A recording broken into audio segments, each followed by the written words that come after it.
Hi guys, it's Kino. Welcome to another video.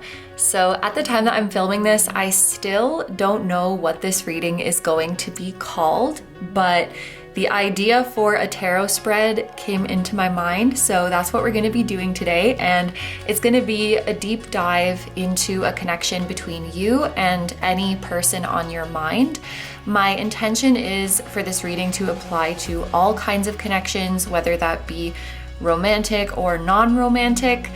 If I am getting the sense that a particular group is going to be like heavy on the romantic messages, I will let you know early on so that you can choose another group if you feel like it's not going to apply to you. We are going to start off the reading with your energy so that you can do sort of an energy check right away. If it sounds like you, then that will be the sign that you have found your group. And I want to use a few different tarot decks in each group so that we have the possibility of repeating cards appearing. I will show you a full breakdown of the spread once you've chosen your group. So for now, let's get into your reading selection. There are 4 readings to choose from today, and for each one, there is a different deck with a different crystal on top. They happen to be all quartzes today. I did not do that on purpose, but the quartzes wanted to hang out together today. And I'm also going to show you a major arcana from each deck. So I just shuffled the decks until a major arcana appeared, and that's the one I'm going to show you. So when you're choosing your group, you could be drawn to the crystal, the back artwork that you see here, the front artwork, or the particular card that shows up for you. There's a few different factors to help you pick. Of course, feel free to choose more than one group. You may want to ask about multiple connections in your life, or there could be messages for you about one connection within multiple groups. So without further ado, I'm going to show you each of these up close one by one, and please pick whichever one or ones you feel drawn to the most. For my group number 1s, we have Azurite in Quartz, and we're going to be using the Rosa Obscura Tarot. Hi, this is me from the future. I'm just popping in to say that this is the Avisomnia Tarot. The Rosa Obscura is a deck by the same creator, but not this one. This is the Avisomnia Tarot. And your major arcana is the Lovers. For my group number 2s, we have Black Quartz, and we're going to be using the New Moon Tarot. And your major arcana is the Hanged Man. For my group number 3s, we have Rose Quartz, and we're going to be using the Likely Tarot. And your major arcana is the High Priestess. And for my group number 4s, we have Aqua Aura Quartz, and we're going to be using the Star Child Tarot Akashic Edition. And your major arcana is the Sun. Okay, so just in case you need a bit more time to pick, here are all of your options laid out side by side so that you can compare them and see which one or ones are calling to you the most. Let me see if I can cover the glare a little bit. Well, it looks nice on the Aqua Aura, but here, does that look different? Anyway, take all the time you need to pick. You can pause the video if you need to, and I'm gonna go ahead and get started with number 1. Hi number 1s, so if you guys chose the Azurite in Quartz, this is going to be your reading. I just wanted to mention a song that popped into my head before I started filming your group, and that is Hey Now by London Grammar. I'm sure I've mentioned it before in a reading. It's a beautiful song, but I felt called to go back and watch the music video, and it's so cool and so beautiful. I recommend you go watch it if you feel called to it, but it's like a stop motion video of these balls of light floating through the forest, and the lyrics are really pretty too. There may be a message in there for you, but yeah, I just wanted to mention that before we get into it. So this is the full breakdown of the spread we're doing today. Don't worry about the numbers on the cards. That's mainly for me so that I can keep track of what we're doing. But we are going to start with the 3D energies. So we're going to look at you in the 3D. This is going to be your energy check. So if what I'm describing does sound like you, then that's how you'll know this is your group. Then, of course, we're going to take a look at them, your person, the person on your mind, as well as the current energy and dynamic between you in the 3D. Then we are going to see your potential within this connection that isn't fully realized yet, but is a work in progress. And we're also going to see a fear that is holding you back within this connection. Then we'll do the same for them. So we will see their potential that is in progress within this connection, but isn't fully realized yet. And we'll also see a fear of theirs that is holding them back. Then we are going to look at your higher self. So we're jumping into the 5D now. We are going to see your higher self, their higher self, and the energy and dynamic between your higher selves. We are going to look at your guides and their influence in this connection. We're going to look at their guides, 222 on the camera timer, as I mentioned, their guides. And maybe that's like, if you're seeing 222, maybe that's their guides saying hi to you. But yeah, we're gonna look at their guides and their influence within this connection. And then finally, we are going to see 2 potential futures that you could be moving towards with them. And we're going to finish off with some advice for you. So that's gonna be this big spread here. And there is gonna be an extended today, but I left the first part of it blank because I want to wait until the end of your reading to decide what we're gonna look at. So based on whatever we see here, we'll see how we can go a little bit deeper, what else we can find out. And then it's gonna have our classics, a yes or no question, any question of your choice, including the reason why, a message from your person, both their 3D self and their higher self.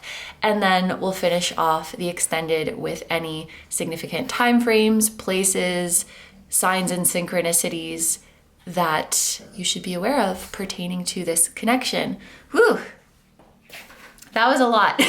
Okay, so without further ado, let's get into your reading. We're gonna start off with the deck that you chose, but like I mentioned in the intro, we're gonna be using a few different decks today.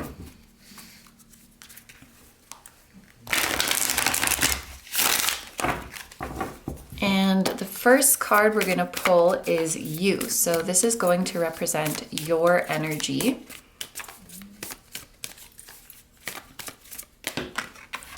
And you are coming through as the Knight of Wands. So if this is your group, I would say that in your current energy, you are feeling pretty good. You may not be exactly where you want to be, but you're feeling confident because you trust that with the way things are going now, your goal is in sight, or the ideal version of you is in sight. I also just saw 444, so that's definitely a confirmation from your higher self and your spiritual team that you are well on your way, well on the right path. That's probably not an expression, but it is now. You are well on the right path to reaching your goals and to becoming the version of yourself that you want to be. And I think that you know this, Group 1. I think you're feeling proud of yourself for the progress that you've made. You're feeling confident in your ability to keep going. I would also bet that in the recent past, you have really been like stretching your comfort zone, not overexerting yourself or pushing yourself to your limit, but just stretching, like just seeing, can we push ourselves a little bit more? Can we strive for a little bit more? Can we work a little bit harder? And you're proving to yourself that you can do more and more than what you originally thought. And I'm also hearing the word strong, which is a very broad word, but I think you're just becoming stronger. Maybe you are becoming more resilient, or maybe you're physically becoming stronger, but you're kind of on a roll right now, Group 1. I feel like this is your energy. You're steadily moving towards your goals. I also feel this energy from you of prioritizing fun, because this is the Knight of Wands. There's an element of fun and passion and adventure and spontaneity. You know, if this was a Knight of Pentacles, for example, I might say, oh, you're just keeping your head down, just keep on trucking. It feels more like hard work, moving towards your goals, and you are working hard.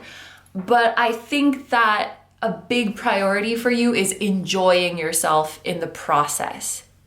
And if working towards your goals is becoming not fun, I think you would probably either like stop or just majorly reassess your approach. So it feels like fun and adventure is kind of at the center of what you're doing. It's fun to see, like, let's see if I can expand my comfort zone. Let's see how far I can go. Let's see what I can achieve. Approaching it with this kind of curiosity rather than like being harsh on yourself and making it like a test that you must pass. It feels more fun than that. So yeah, I think you're in a very nice energy. If you resonate with that, then congratulations, you have probably found your group. And let's go ahead and pull the card for your person, the person on your mind.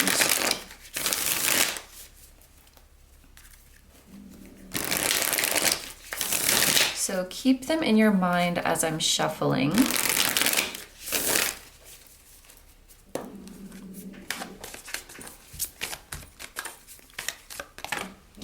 Person on your mind is represented by the Empress, and I'm hearing the word wealth right away, which that is a common association with the Empress card, but that's the one that is coming through the strongest. So your person is doing very well as well. I feel like both of you, your confidence and self-esteem has increased quite a bit in the past few months.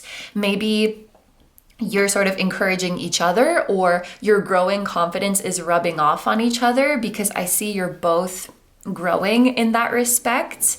Especially, I think your person has been on a beautiful self-love journey over the past few months. You have maybe noticed that I'm hearing they're appearing softer. So if they seemed a bit more hard around the edges and a bit more uptight previously, this was likely due to insecurities, you know, feeling like they needed to come across as strong and serious, and they needed to prove themselves to the world. I feel like that's kind of fading away with this love, this true unconditional love that they found for themselves. And this leads to their energy softening. They are maybe showing up with a little bit more humor in their temperament, with a little more affection. There's something about their energy that is becoming sweeter. And then there's wealth, that message of wealth coming through. So they could be doing really well in their career right now, or they are about to. They are about to come into some beautiful wealth. Let's look at the dynamic between the two of you.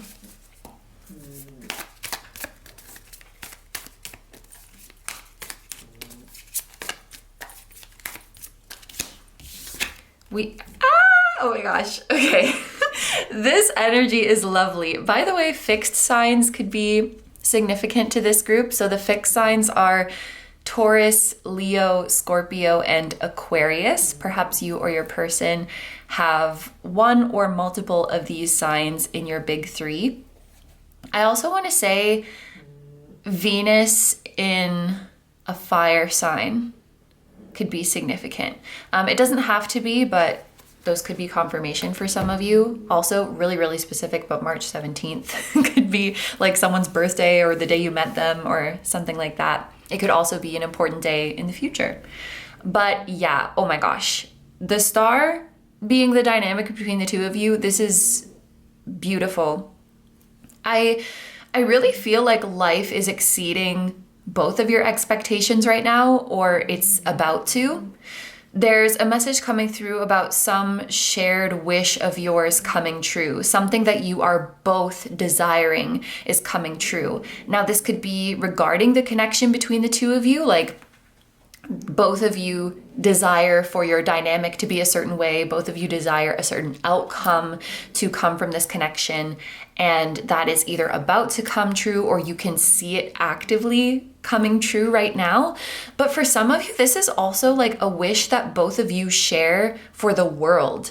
Like you both want something out in the world around you to turn out a certain way, and you are both witnessing that wish coming true. This is a simple example just to illustrate the energy, but it's like, let's say you both have a sports team that you really want to win a game. You know, that's something outside of you, but it is a shared wish. So of course, apply that to your situation. It could be something in your community, something in your city or country, something in the world, something in the collective that you both want to happen, and you are going to see that come to fruition. I'm also hearing, I'm happy I didn't give up. So you guys could be happy that you didn't give up when things got tough in the connection or on your individual journeys, but the star is showing very clearly that the future is going to be everything you wish for and then some. It's going to be brighter than you expected. There's something really sweet about your dynamic where you can be silly with each other and you're not afraid to show the sides of you that are more eccentric or unique. Maybe the parts of you that you don't really show to others. Not necessarily out of insecurity, but you know, there's certain parts of us that are weird or silly that we're just not going to show to everyone because it's not for everyone. But there's an intimacy in that of like showing your weird side or showing your quirks or showing your goofy sense of humor. That dynamic is going to be growing between the two of you, or maybe it's already thriving. And I'm also feeling this dynamic where it's like, even if there's still things you don't know about each other, the more you get to know, the more you like each other.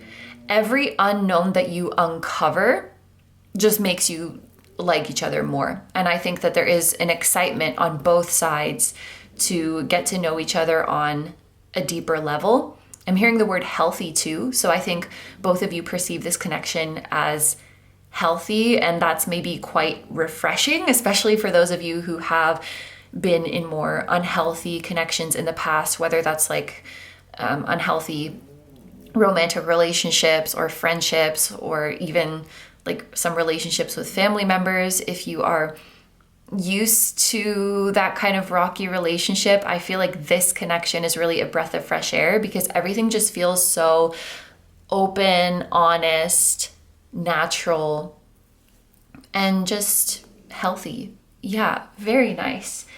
Okay, let's see your potential within this connection that isn't fully realized yet. We have the 7 of Cups.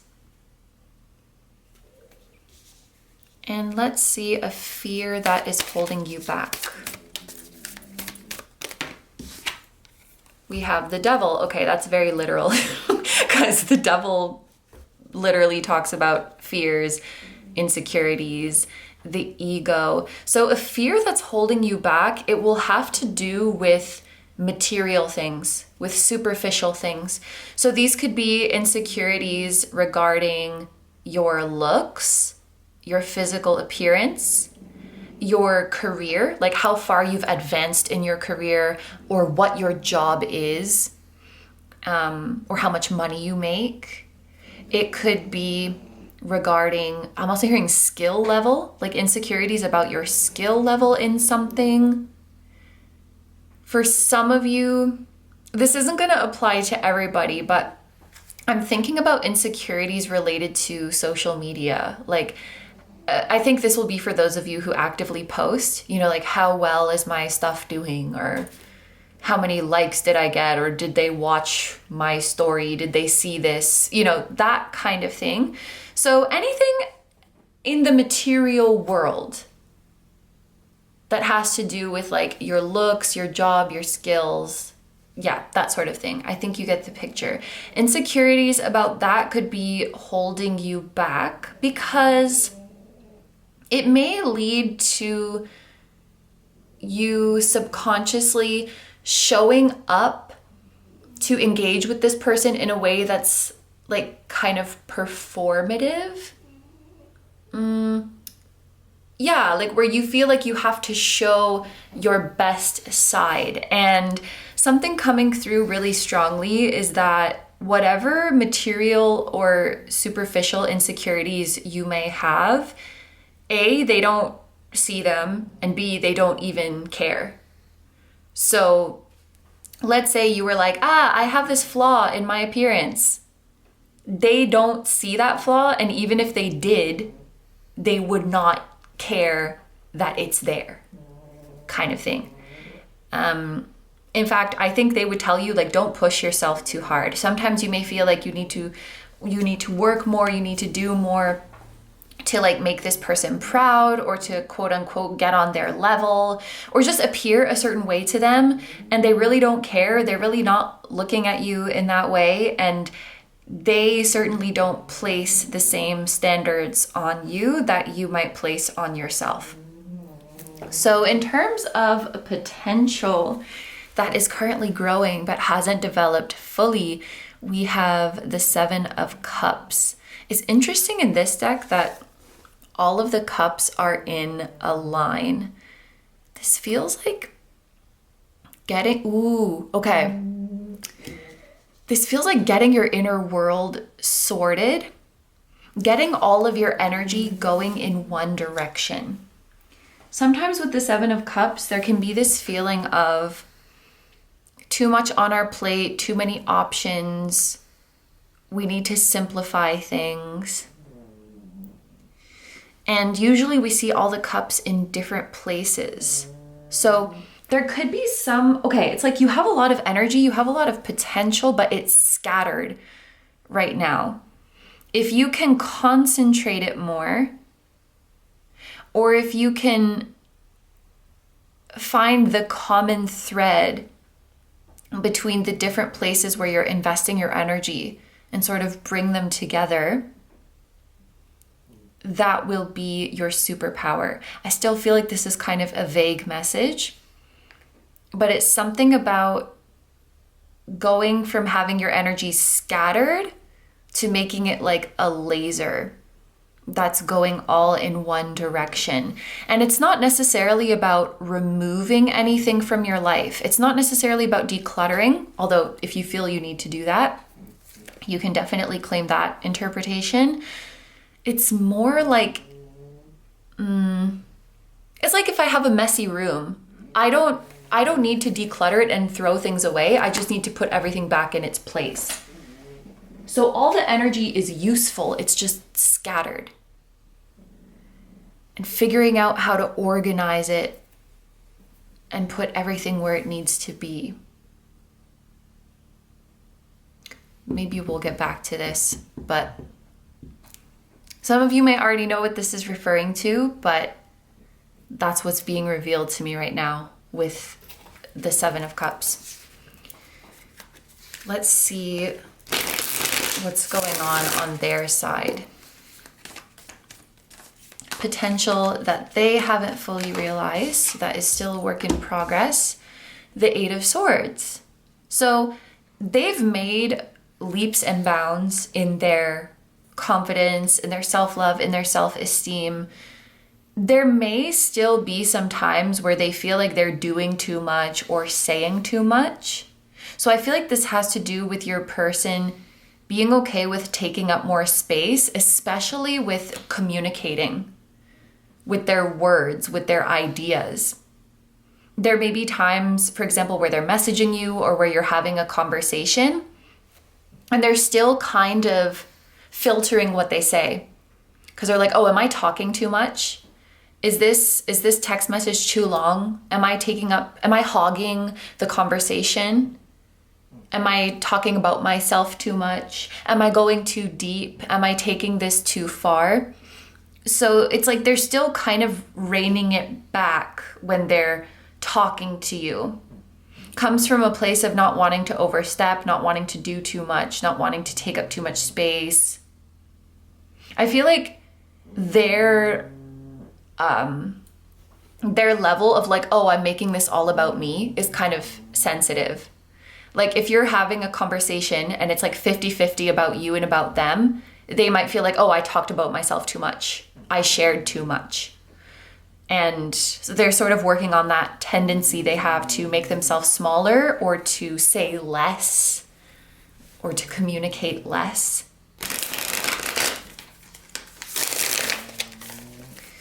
And a fear that is holding them back.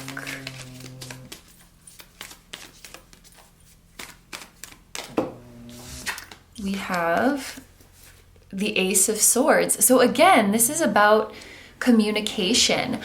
I have a feeling that, okay, your person could have Gemini placements or a lot of air placements because all the air signs are present here. The Ace of Swords is all air signs, and then we have Gemini.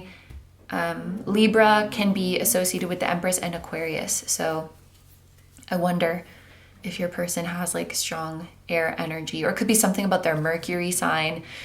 But I feel like when your person is really just letting loose and being themselves, they could be quite the chatterbox and get really worked up with what they're talking about. Like they get easily excited and can kind of go on tangents or go on long ramblings about something they're interested in. Maybe they tell long-winded stories. I also feel like when they're just being themselves, they could be kind of blunt or blurt things out. And they also might have a habit of interrupting, but it's just because they're getting excited, not in a rude way, like, stop talking, it's my turn to talk, but just in like a, oh yeah, and that reminds me of this story, and da-da-da-da-da. Like they just get excited.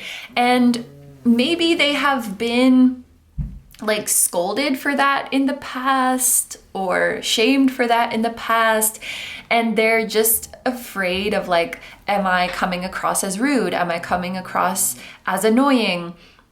Again, like, am I taking up too much space? So I feel like that's a fear that's holding them back, and maybe they're overcompensating and just like not saying a lot at all or oversimplifying their communications to you. Whereas I feel like you probably would be very happy for them to take up more space in the conversation and would probably find it endearing to see them getting excited or jumping in. Like even if you're in the middle of a story, it's like, yes, I want you to participate. I want to see your enthusiasm. I want to know what's on your mind. But they're kind of holding back when it comes to that. They just have a lot of ideas. They have a lot to say. And I feel like they're very intelligent too. And they just genuinely get excited in conversations. That's a really sweet energy. So if they can overcome that and know that it's okay to just let loose with you, I feel like you'll see them be a lot more open and a lot more communicative. So let's take a look at a higher dimension. Let's look at your higher selves and your spiritual teams.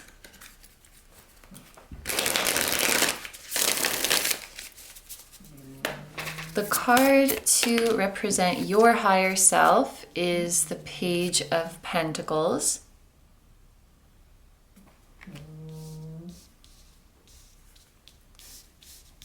Let me just move these so they'll fit. The card to represent their higher self is the Devil.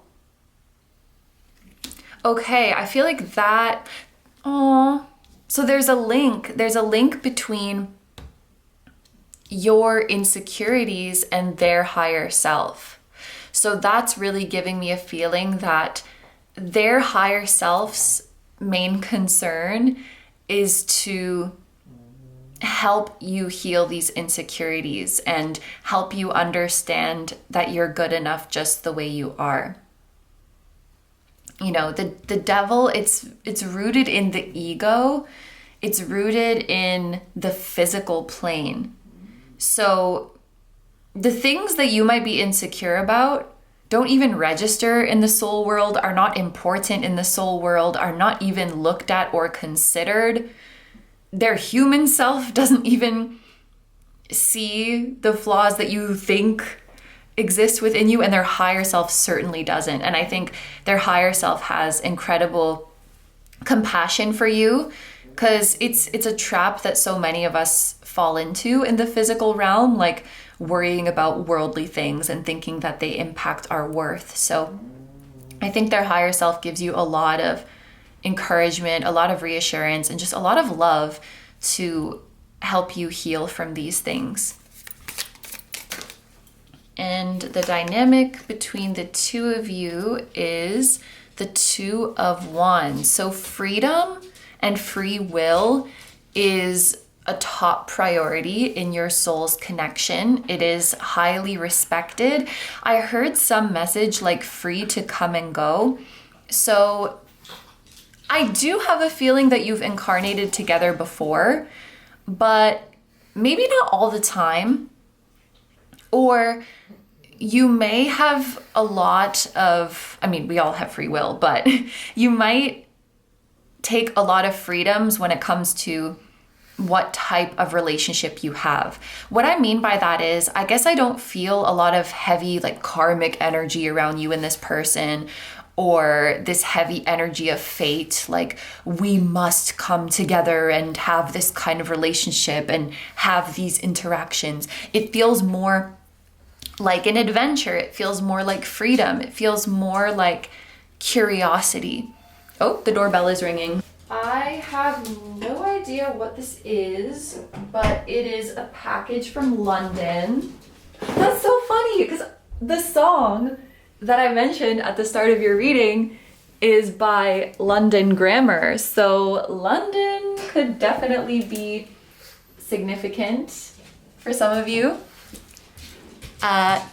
Anyway, we were talking about freedom and curiosity, and then the doorbell rang. I don't know if that was like a sign. Maybe you came into their life in an unexpected way, or they came into your life in an unexpected way. But yeah, there's freedom. I feel like your journey together has multiple branches about how this story ends. It's not like one final outcome that you must reach together. And why I want to talk about after this incarnation. Okay, it's like after this incarnation, you can watch it back and see what you ended up doing. Like, oh, that's interesting. Let's look at some of the other paths we could have taken. Like, let's look at some of the other ways our relationship could have been. And you're just observing it, you know?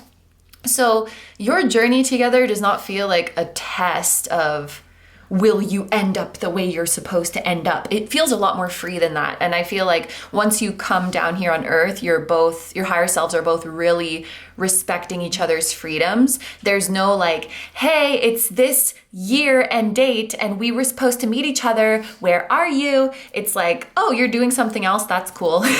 Because we can do whatever we want in these incarnations. So don't ever feel like pressure. Their higher self is giving you the opposite of pressure. They're giving you freedom and they're giving you love. I do feel like you will most likely seek out this person, because the cards that we have in the middle, it's you're walking towards them, this bird, you're swimming towards them. So you have free will and you will probably use it to seek them out and to end up with them. But of course, it's really up to you in this lifetime.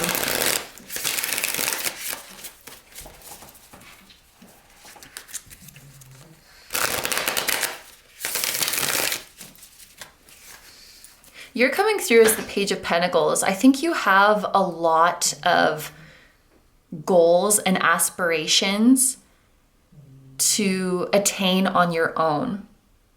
And I think your person, their human self and higher self, are really supportive of that and really respectful of that. You're a very ambitious person, group 1, and I feel like you're good at a lot of things. Maybe that's what this 7 of Cups was talking about. Like all the cups are things that you are good at, and this is like finding a way to make them all work together rather than scattering your energy working on a million different projects or learning a million different things at the same time.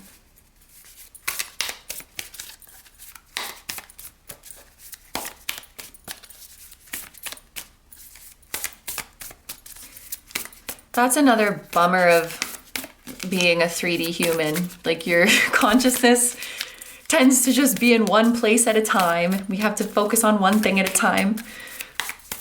That might be kind of frustrating for your higher self, who has so many passions and wants to experience a lot of things at the same time. Let's look at your guides. So your guides, you have 2 coming out at the same time. So maybe you have 2 guides who are very present in your life. We have the 5 of Pentacles. Now, the 5 of Pentacles, it's not a happy card, but I'm not really taking the meaning of it at all. I'm just looking at the picture. We see this witch flying on a broomstick, but there's a hole in the bottom of their bag and all the money is falling out. And I just imagine this as your guide, like flying above you and dropping money. And they're like, oops. And the money could represent actual money. The money could represent a different kind of abundance. It could represent blessings, but your guide, this guide, is very generous with dropping blessings on you from the sky, from the higher dimensions. And then whoop, we also have the 2 of Cups. I feel like their higher self may be kind of like a guide to you. It makes sense because they're helping you on your healing journey. They're helping you remember that you're more than just this physical vessel, and you're more than what you achieve on this one planet, on this one lifetime. You are so, so much more than that. I think that's the biggest thing that they help you remember. I also think it's interesting that we have 2 purple cats and 2 people dressed in purple. I feel like that represents you and your person. Maybe you resonate with having like purple auras, or I do feel like the color purple is associated with more advanced souls. So that could be you and your person. The crown chakra could be highlighted here with this purple color. But yeah, I do get the feeling of your higher selves helping to guide each other with your individual desires and freedom always being a priority. I feel like Jupiter energy with your guides, just very warm, friendly, expansive, generous.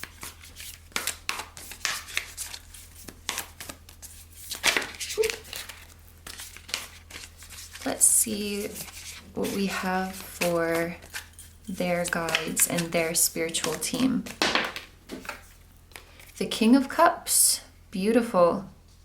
So they may have a masculine guide, could be a fatherly energy, a grandfatherly energy, feels very calm, wise. Everybody's wearing purple, eh? Your spiritual teams, your higher selves, everybody's wearing these purpley blue hues.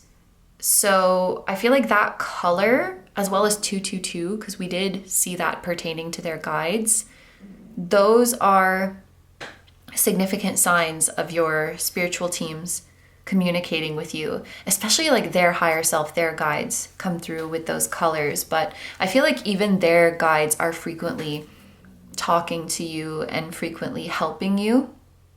But in the soul world, you guys definitely have this like cool, wise, calm, mature, old, as in like old soul vibe to you. And yeah, very soft and gentle. And I feel like more often than not, they help you to come back to your heart, to not get carried away in trying to find your worth in the world around you, but remembering that your worth is in your heart. I'm smelling bamboo. Okay. Like bamboo mats, they have this particular smell, and I'm smelling that right now. So bamboo could be significant. Let's look at potential futures between you and your person.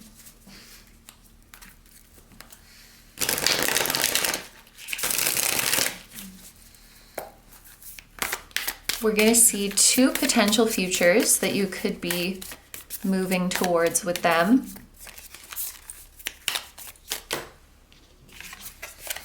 We have the 10 of Swords.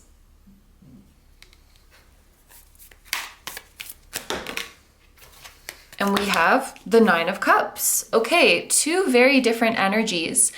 And because this is a Swords card, I am thinking back to these cards here. The 8 of Swords and the Ace of Swords, which was pertaining to your person's fears and insecurities and potential that they haven't realized yet. And we saw that this was causing them to hold back and to take up less space, to say less, to communicate less, which didn't seem like something that was desirable to you. So one potential future outcome is that this could kind of backfire if they're making themselves smaller and smaller and smaller, but you want more of them. It's like they're trying not to turn you away, but it might become a self-fulfilling prophecy, especially with this person having their back turned. You know, I'm seeing this exchange like, why didn't you say something? Well, I didn't want to bother you. And it's like, no, it bothers me more when you don't say anything. You speaking up and communicating more is not a bother, it's what I want. So if they are still holding themselves back in this way, that could lead to some distance being created within this connection. And in some way, it may lead to you turning your back on this connection, like not making it your main focus. I'm thinking about the Page of Pentacles. We talked about you being very ambitious and having a lot of your own individual goals. And I could see a potential future where you're like, okay, well, never mind then. Like, if you're not gonna engage more, open up more, like, I'm just gonna go do my own thing then. I don't know if this is a complete hard cutting them off. Only you will know that. But I see this as you being like, well, fine. Like, I'm gonna just focus on my own stuff then. Like, I'm not gonna keep prying to get more out of you. I'm gonna go do my own thing. So that's one potential near future. The second one is the 9 of Cups, which is you getting your desired outcome, your wish coming true. We can see this 9 of Cups person, she's eating. She has a lot to eat. She's being fed a lot. So I feel like this is you getting what you really have wanted and desired. I even want to say what you've been craving from your person. Like, you're craving to hear from them more, to know what's on their mind. This is like a feast to you, because I think you've seen glimpses, probably more than glimpses, of their lovely mind and how they are when they're really animated and excited and expressive, when they're comfortable to just open up like that. It's just so lovely. So I feel like these two futures that we're seeing, it's like you're consistent, but it will come down to if they're able to kind of overcome this hang up and be the more open, communicative, talkative person consistently. that's what you need to keep things thriving. So the advice for you is the Seven of Wands. So I feel like this really needs to come from them. The Seven of Wands is like, don't fight it. Don't, and I probably don't have to tell you this because I feel like that's your vibe anyway. Like, I'm not going to chase after you. I'm not going to pry things out of you. You know where I stand. And yeah, this might not even be like a fine, be that way kind of energy. It may just be like, okay, I see you. You need some time and you know that I'm here for you and you know my door is always open and I'll be here and I'll be doing my own thing. I'm not going to be pressuring you. I'm not going to be chasing after you. I may check in on you sometimes, but it's like, yeah, not trying to fight the current of the way things are right now. Seven of Wands says, don't try to intervene. I feel like that's the advice. Okay, group one. So I think what we're going to see in your extended reading is how will they start to, or how will they continue to open up and move towards you? What will that look like? And what is in your Nine of Cups future with them? And then we will see the yes or no question, yes or no answer to any question of your choice, including the reason why. We will get messages from your person, both their 3D self and their higher self, and we'll see any significant time frames, places, signs, and synchronicities that you should know about pertaining to this connection. So if that sounds good to you and you would like to join me in the extended, that's going to be linked down below in the description as well as the pinned comment. There's options for a one-time purchase, so just this reading. There's also options for monthly memberships where you can access all of the extendeds that go up every month. And they're available on different platforms, so you can choose whichever works the best for you. If you are considering a membership option, I just ask that you carefully read the description of each level so you know exactly what you're getting. But I'm super grateful to everyone who considers that option, and I'm grateful to you for being here. Thank you so much for letting me do this reading for you. I hope you have a wonderful day or night whenever you're watching, and I wish you all the best. Please take good care of yourself, stay healthy. Don't forget to like, comment, and subscribe if you feel like doing that. If you enjoy my content and you'd like to find me elsewhere, I'm going to have linked down below my tarot reading Instagram, my personal Instagram, my memberships, which I just talked about. We have the extendeds. We have also full-length pick-a-card readings that are exclusive to members.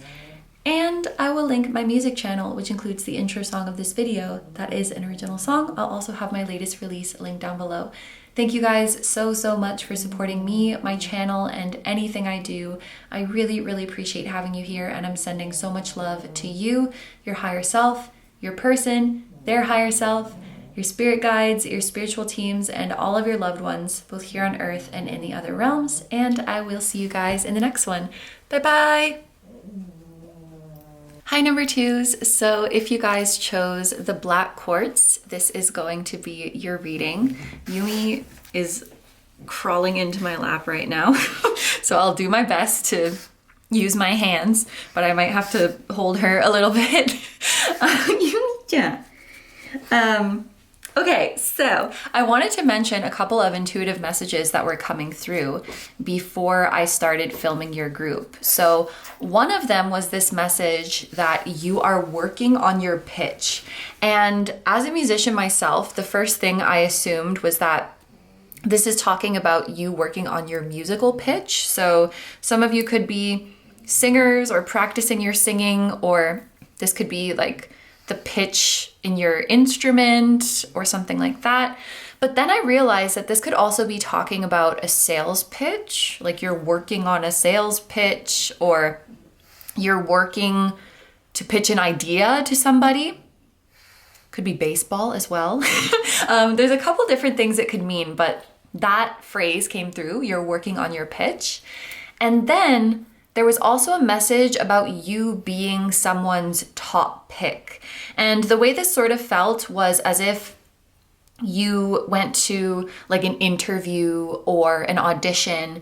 There's many candidates to choose from, but you are the top pick for the other party.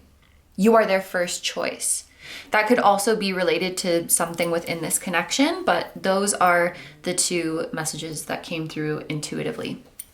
So let's take a look at the spread that we're going to be doing today. You don't need to worry about the numbers on these cards. They're just more for me to remember what I'm doing. But we are going to start with the 3D. So we're going to see your energy in the 3D, their energy, and the dynamic between the two of you in the 3D. And this part can be like an energy check. So when I'm describing your energy, if it does in fact sound like you, then that's how you'll know that you've found your group. Then we're gonna see your potential within this connection that isn't fully realized yet, but it's a work in progress, as well as a fear that is currently holding you back within this connection. We're gonna see the same thing for them. So their potential that is being realized within this connection, as well as a fear that is holding them back. And then we're gonna go into the soul world. So we're gonna see your higher self, their higher self, and the dynamic between your higher selves. We are going to see your guides and how they're influencing the connection, their guides and how they're influencing the connection. And then finally, we're gonna look at two potential future timelines that you could be moving towards with your person and finish off with advice. So that's gonna be this whole spread. And then there is gonna be an extended today, but for the first part of the extended, it's gonna depend on what we reveal in this reading. So at the end of this reading, we'll decide what the first part of the extended is gonna be, where we're gonna dig deeper. And then we have our classics, any yes or no question of your choice, including the reason why, a message from your person, and that's going to be both from their 3D self and their higher self, and then any time frames, places, signs, and synchronicities that are significant to this connection that you should know about. Yeah, so the extended will be linked down below. If you're interested, there's one-time purchase options, there's membership options, so you can either get just this extended or all of them every month.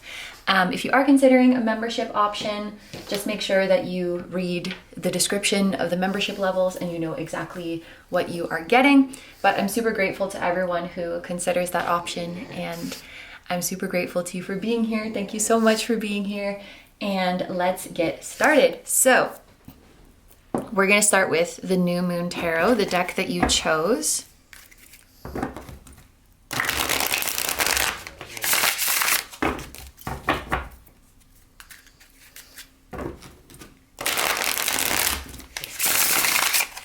By the way, when I was holding up the notebook to show you the reading breakdown, I noticed that I had a bit of Yumi's eye guck on my hand. So sorry if you saw that, but anyway, I just dropped some cards on the floor too.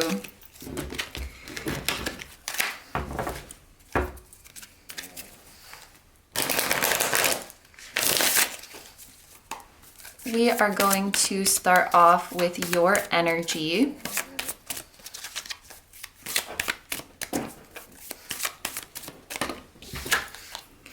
The Knight of Pentacles. That's funny. Group 1 also was a knight in their energy. You are coming through as the Knight of Pentacles. So I would interpret this as either you have not changed a lot in the past few months, or your circumstances haven't changed a lot. This is not a bad thing though. This feels like a positive energy. This feels like you being consistent. This feels like you being settled in your energy. Like you're not in an energy of changing your mind, flip-flopping, taking a million different paths. It seems like you know exactly what you want. You know exactly where you're going. And you're willing to show up and be consistent every day to get there and get those results that you want. I also feel like you've kind of settled into your own energy, settled into your personality and your preferences. You know what to expect from yourself, and people know what to expect from you. I would say within this connection, your feelings have not changed, and they're probably not going to change, like your feelings towards your person. I'm hearing like your stance hasn't changed. And I think you've made yourself known to the other person. They know who you are. They know what you want. They know what to expect from you. That's not going to change. How you feel is not going to change. So this is like consistency. It has staying power. I want to say you have staying power and you're in it for the long haul. I feel like whatever it is you're working towards, you're not necessarily concerned with seeing immediate results. When it comes to your manifestations as well, I feel like you're in a really patient energy right now because you know that you're in it for the long haul, and you know that good things take time. You know that this is a process that's going to take time, and you're willing to wait. But I don't even like the word wait, because wait feels passive. It's like you're actively working towards your goals, and you're fine that it's going to take time because you know that it's going to happen. You know that it's inevitable, and you know that it's going to be good, and you're not in any rush.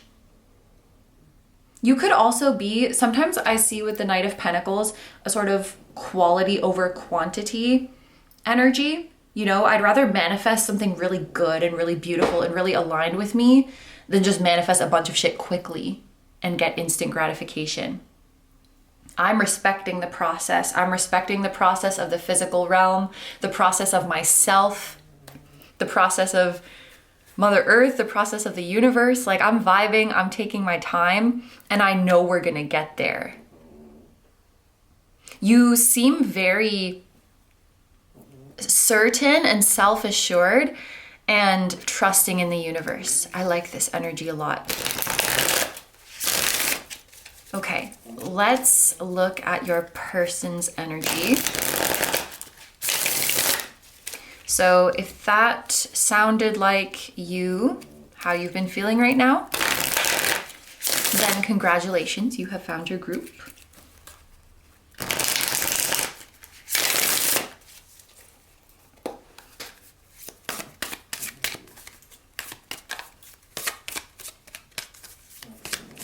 Your person's energy is coming through as the Two of Pentacles. You both have Pentacles cards. You and your person could have earth placements, or you could have a lot of placements in the same element.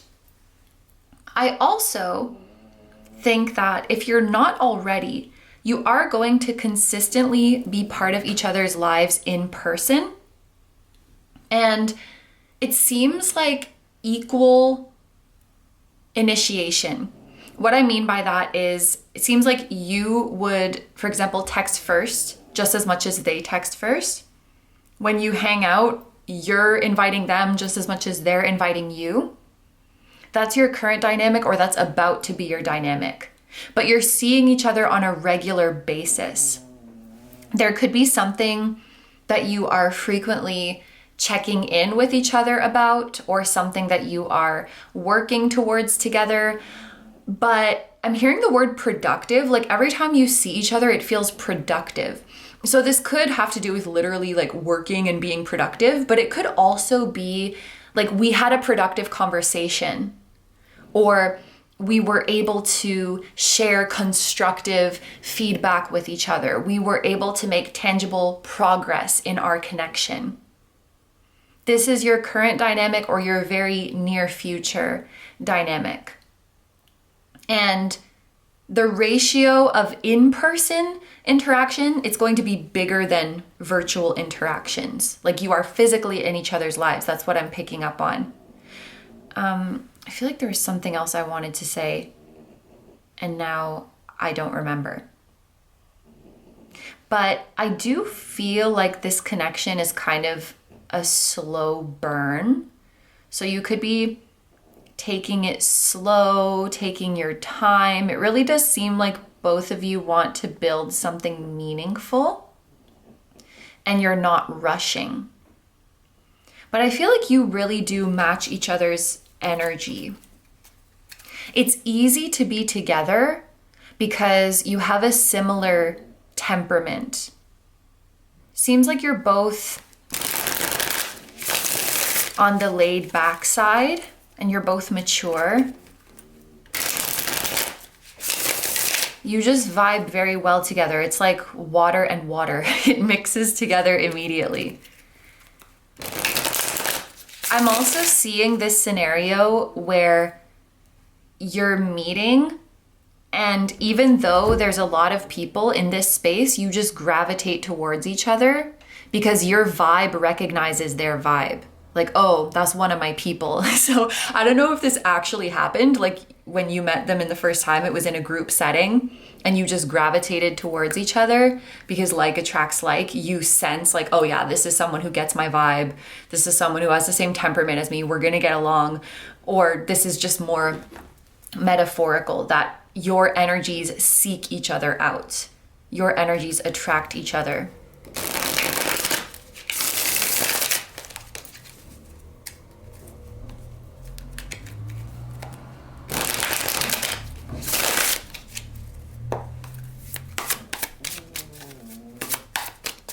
There could be, take this as a confirmation, but there could be some synastry with one of your Jupiters and one of your big three for my astrology girlies. It's like, for an example, maybe like their Jupiter is on your ascendant, or your Jupiter is trining their sun, or your Jupiter is on their moon, or something like that.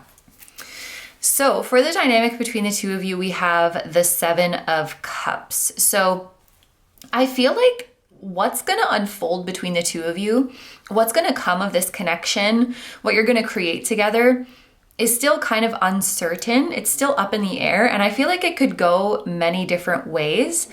I don't sense that this is troubling you, at least it shouldn't, because wherever you end up together, it's going to be somewhere good. Whatever you make together, it's gonna be something good. I feel like you and this other person, you're allergic to making bad things and you're allergic to going to bad places. Like whatever journey you're on, you know you're going somewhere good. So this uncertainty of where are we headed, I really feel like it shouldn't trouble you.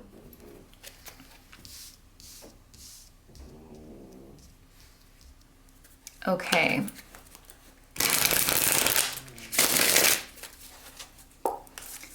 What is your potential within this connection that is still a work in progress, that is not fully realized? The Six of Cups.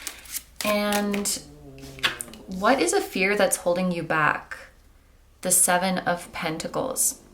Okay, so Six of Cups, what I heard when this card came out is becoming the person you were always meant to be. I feel like you are in the process of becoming the person like your child self dreamed about becoming.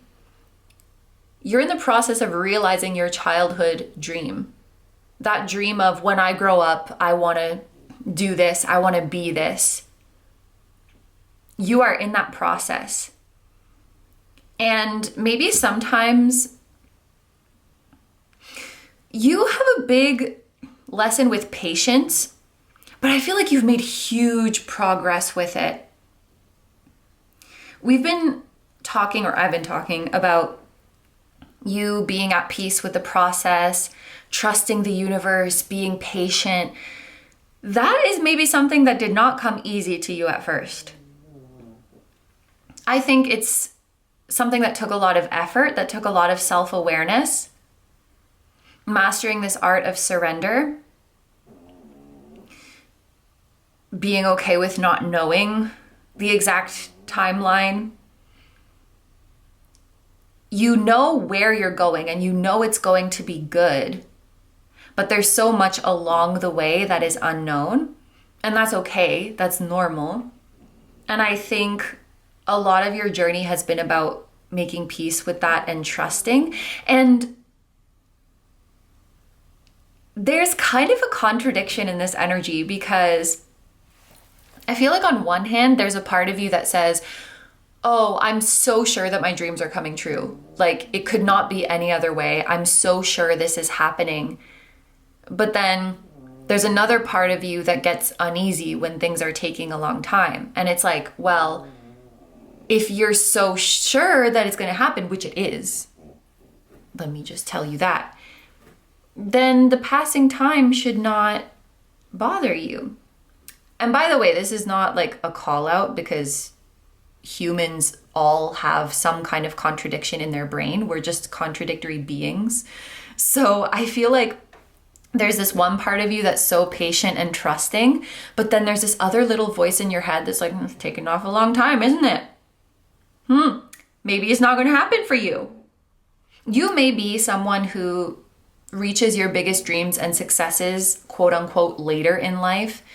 And what I mean by that is just later than some other people do. It doesn't actually mean that you are late or behind schedule, but maybe like later than the typical age that you see other people reaching certain milestones. And there's absolutely nothing wrong with that. So your potential is you literally achieving your childhood dream, being the person you were always meant to be, the person you always knew you could be. And I wouldn't even say this is holding you back, honestly, because you're going to make it happen anyway. But it feels like something kind of in the back of your mind, like, it's taking a long time. Is something wrong with me? And it's not. You know that. But the voice is there.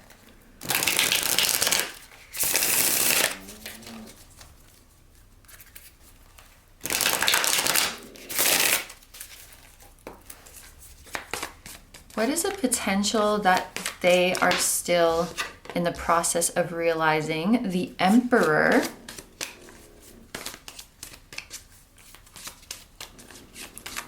And a fear that is holding them back. The Page of Pentacles. Okay, so they're learning how to take the lead, and they're learning how to take control, and they're learning how to be more of a self-starter, more of an initiator, taking the reins in their life. How it pertains to this connection, I would say that you bring out this part of them that wants to be a leader, that wants to make the first move towards you, that wants to be a go-getter, that wants to be more assertive in making their desires known. What holds them back is the fear of, what if what I have to offer is not enough? And for some, this could be a self-worth thing for your person. Like, their self-worth struggles a bit and they feel like they don't have enough to offer. But I also think it's just how you come across to them. Because I think you come across to them as someone who has it all. So they're like, what could I possibly offer to group 2 that they don't already have, that they can't already get themselves? Or what could I possibly offer to them that they couldn't get it better somewhere else? You come across as someone who has a lot of eyes on you, someone who has a lot of admirers. It's probably true. And I feel like your person is naturally confident, but when it comes to what they can offer you, they're like, but would I really be adding value to their life? I feel like someone else could give them something better, or they can give that to themselves already. And that might hold them back from initiating with you as much as they would like to, or being as forward and assertive as they would like to. Because if you're going to make the first move, if you're going to make an invitation, if you're going to make an offer, it better be something good. That's kind of how they're seeing it. So we can even see how the Emperor is observing the Page of Pentacles. They're reflecting on what they have to offer you. And yeah, this feels less of a am I good enough and more of like, would this actually be enough for you? Am I going to be really adding value? Let's look at the soul world.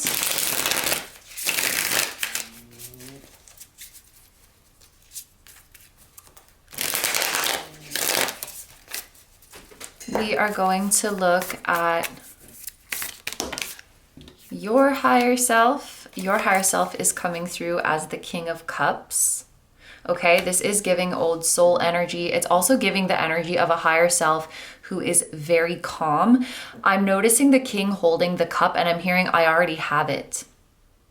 Your higher self is very calm as you move towards your goals because your higher self already has it. You are not creating anything new in this physical realm.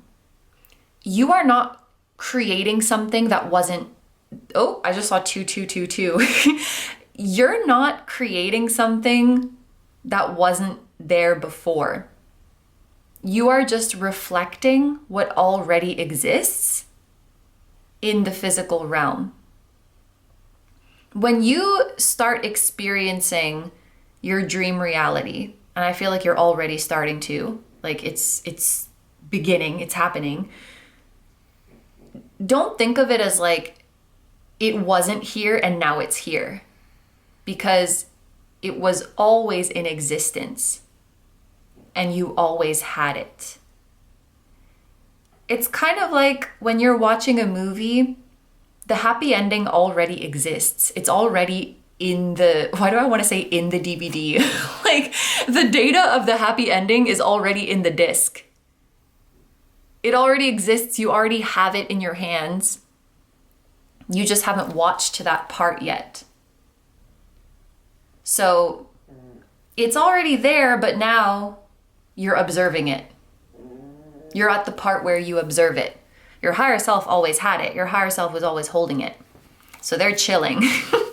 Okay, let's look at your person's higher self.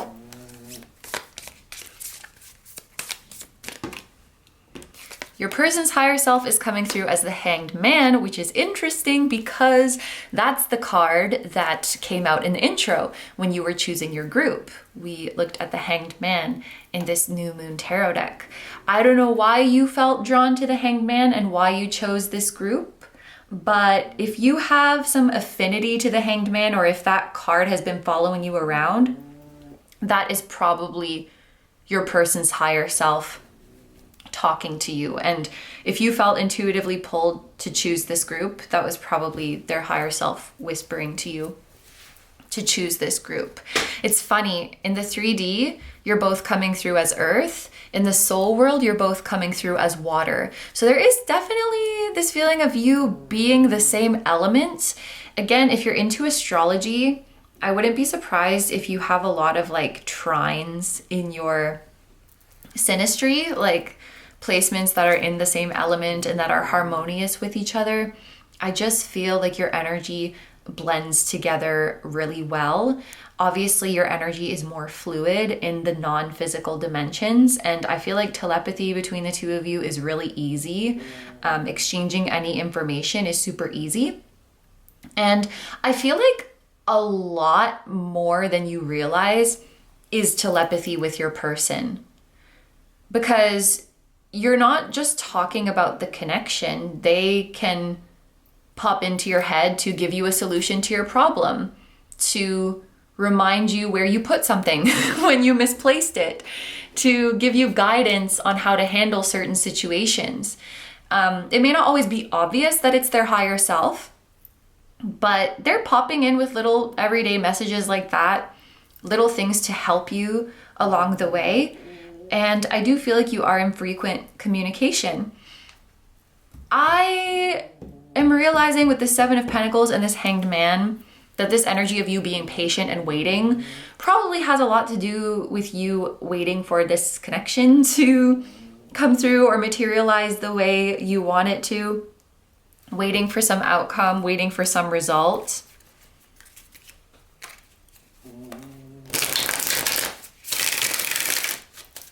There is a message coming through that in order to bring this connection together, someone needs to stop living in a fantasy world. And I think there's two different ways that I could interpret this. One is someone could be living in a fantasy world where like everything is idealized and everything is on a pedestal, and that makes the hurdle very high to take action.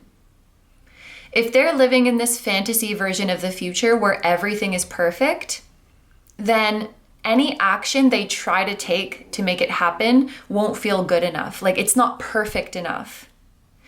When a lot of the times the process of bringing about our desired reality is mundane and it can be kind of messy sometimes, and it takes time, and like there's this feeling of no, I can't take that action, or no, that's not the right action because that's not going to bring about the perfect fantasy scenario in my head. But maybe the desired reality is a lot more real and a lot more grounded and a lot more normal and a lot more everyday, and you can just take normal everyday actions. Fantasizing makes the hurdle too high, makes the pressure too high, makes everything seem like not a good approach, not realistic. So that's one interpretation of someone living in a fantasy world. And then the other one I think would be for those who have very vivid imaginations. Like if you're visualizing and fantasizing, sometimes the experience feels real enough that you don't take action. You get trapped in the illusion that you're moving towards it. And don't get me wrong, visualizing and giving yourself the emotional experience is very important for manifesting. But if no action is taken after that, then we're not moving forward.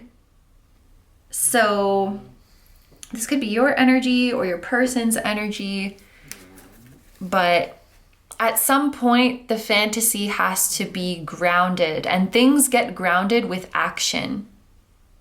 They're charged with emotion that makes them powerful for manifesting. The ideas are charged with emotion, but they're grounded with action. They're not... okay. When you're manifesting your vision gets charged with emotion. That makes it powerful. Your emotion doesn't ground it though. So you're not going to manifest just because you visualized and had a powerful emotional experience. That charges your vision, gives it potential, but then it has to be grounded with action. And then the other thing I want to say is that your actions don't charge your manifestations. They only ground them. So you're not going to manifest just because you took action. If it's not charged with emotion, it's kind of empty. So you need both. Okay.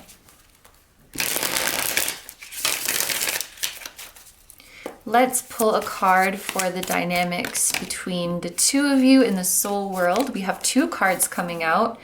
We have the Hermit and we have the Ten of Pentacles. Yeah, this is giving the feeling of advanced souls, and it's also giving the feeling of soul family. So you and this soul do seem to be part of the same soul group, and you may help out others from your soul group. It feels like you're a bit more advanced and you help out other souls, but you also do quite a bit of work independently. I'm hearing something about special assignments, and I don't know what that means, but it's like you and this other soul are of a more advanced level, and sometimes you receive special assignments to keep things interesting, to keep things challenging. I'm noticing that we have on the left side, there's people with bluish hair, and on the right side, there's people with orange-ish hair. So the colors blue and orange could be significant. Maybe one of you has a blue aura, one of you has an orange aura, or something like that. And this really corroborates the message that you seem to be more of the laid back type, like laid back and mature type. You may be on the introverted side and keep to yourselves. I feel like your higher selves are extremely peaceful and they have endless patience because they've existed for eons. And so they're not in a rush that you must complete certain goals within the few decades that you have here. They're in it for the long haul. So you and this soul are probably gonna work on your lessons together over many lifetimes, which is very normal. Let's look at your guides. Your guides are coming through as the Page of Cups. That's funny. Your higher self is the King of Cups and your guides are the Page of Cups. So I feel like your guides want to remind you that you're the boss at the end of the day, and they're just here to help you with whatever you want to do and whatever you want to experience. So I think if your guides could give you a suggestion, rather than asking your guides, like, what should I do? Tell me what to do. Tell me what the answer is. To take more of a leading approach and say like, hey guides, I want XYZ to happen. So we're going to do that. Like, you're the boss. Imagine if you had a boss, a leader at work, and they keep saying like, what should I do? Tell me what to do. It's like, bro, it's your company. Like, what do you mean? Tell me what to do. So you are the boss in your life, in this incarnation. Your guides aren't testing you, like, can you live the life adhering to what we decided for you? You're here to create your dream reality based on your preferences, and they are here to assist that. So maybe this is just like the stance you take with them or how you formulate questions and messages to them. Just remember that it's whatever you want to experience and they're just here to help with that. They don't have some magical answers about what you should do that you don't have.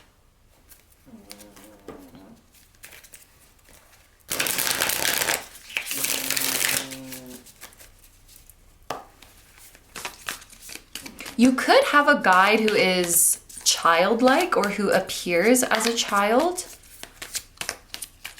This could be the higher self of the child, whether they are born yet or not. Take that if it resonates. If you do have a child, I feel like they're probably also quite an old soul, an advanced soul. And your person's guides are coming through as the Chariot. There's a lot of water up here, a lot of water energy up here. I wonder if you have an affinity, like you could have an affinity to water signs or earth signs, because that energy is coming through quite a bit. For earth, actually we have all earth signs here. Taurus, Virgo, Capricorn. We have Pisces, Scorpio, Cancer. All the water signs are here. It's a water and earth party. And then we just have a singular fire sign here. We have a tiny bit of Aries energy.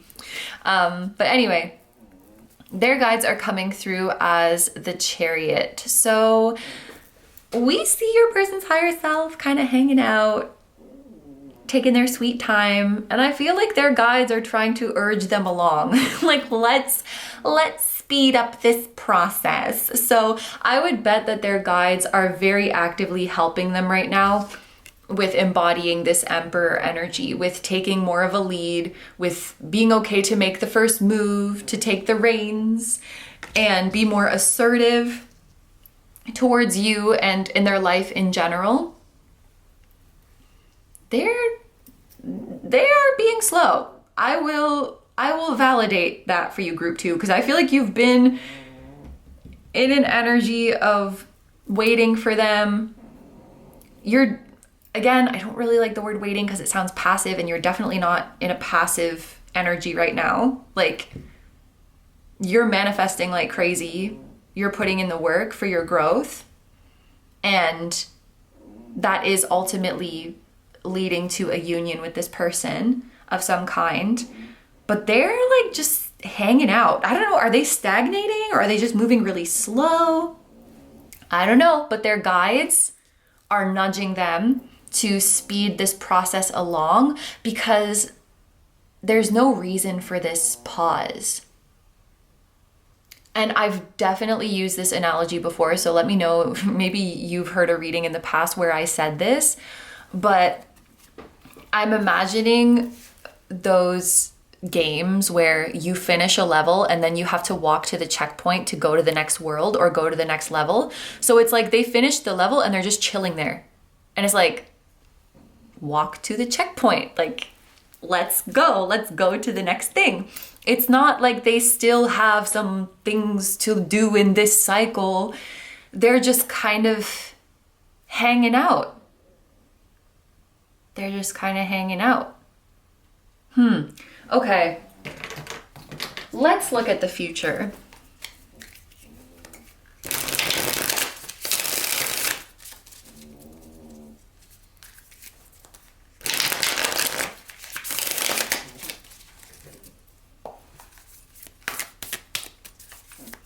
So we're going to see 2 possible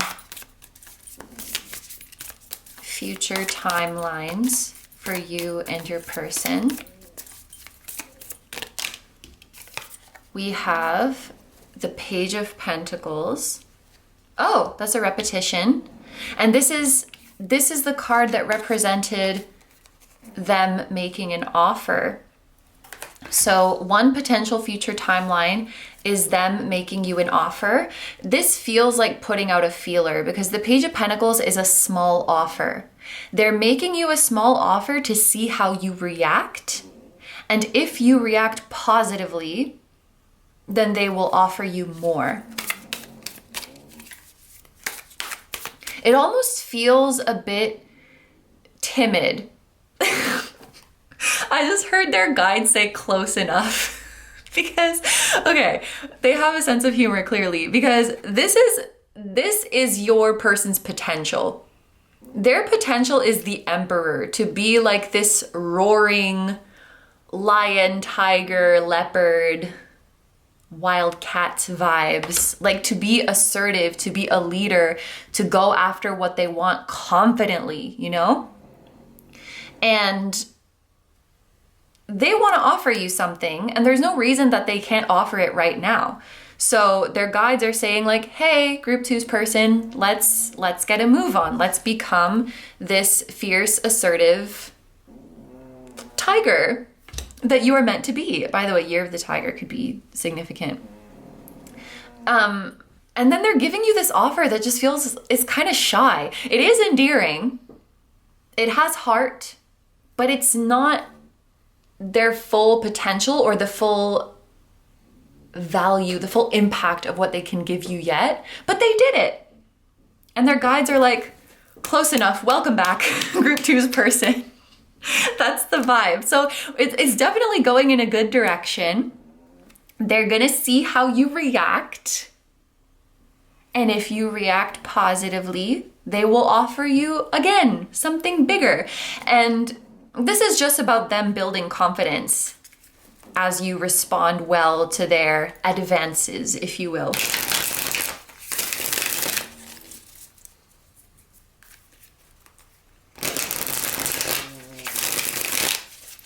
Okay, let's pull another card to see another potential future.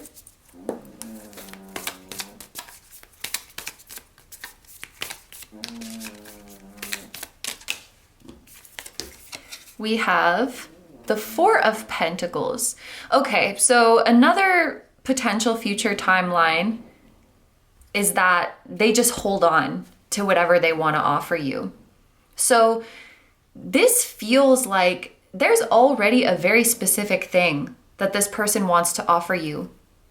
Whether it's they want to invite you to something, they have something they want to tell you, they have an emotion, an affection that they want to give you. They want to give you an opportunity.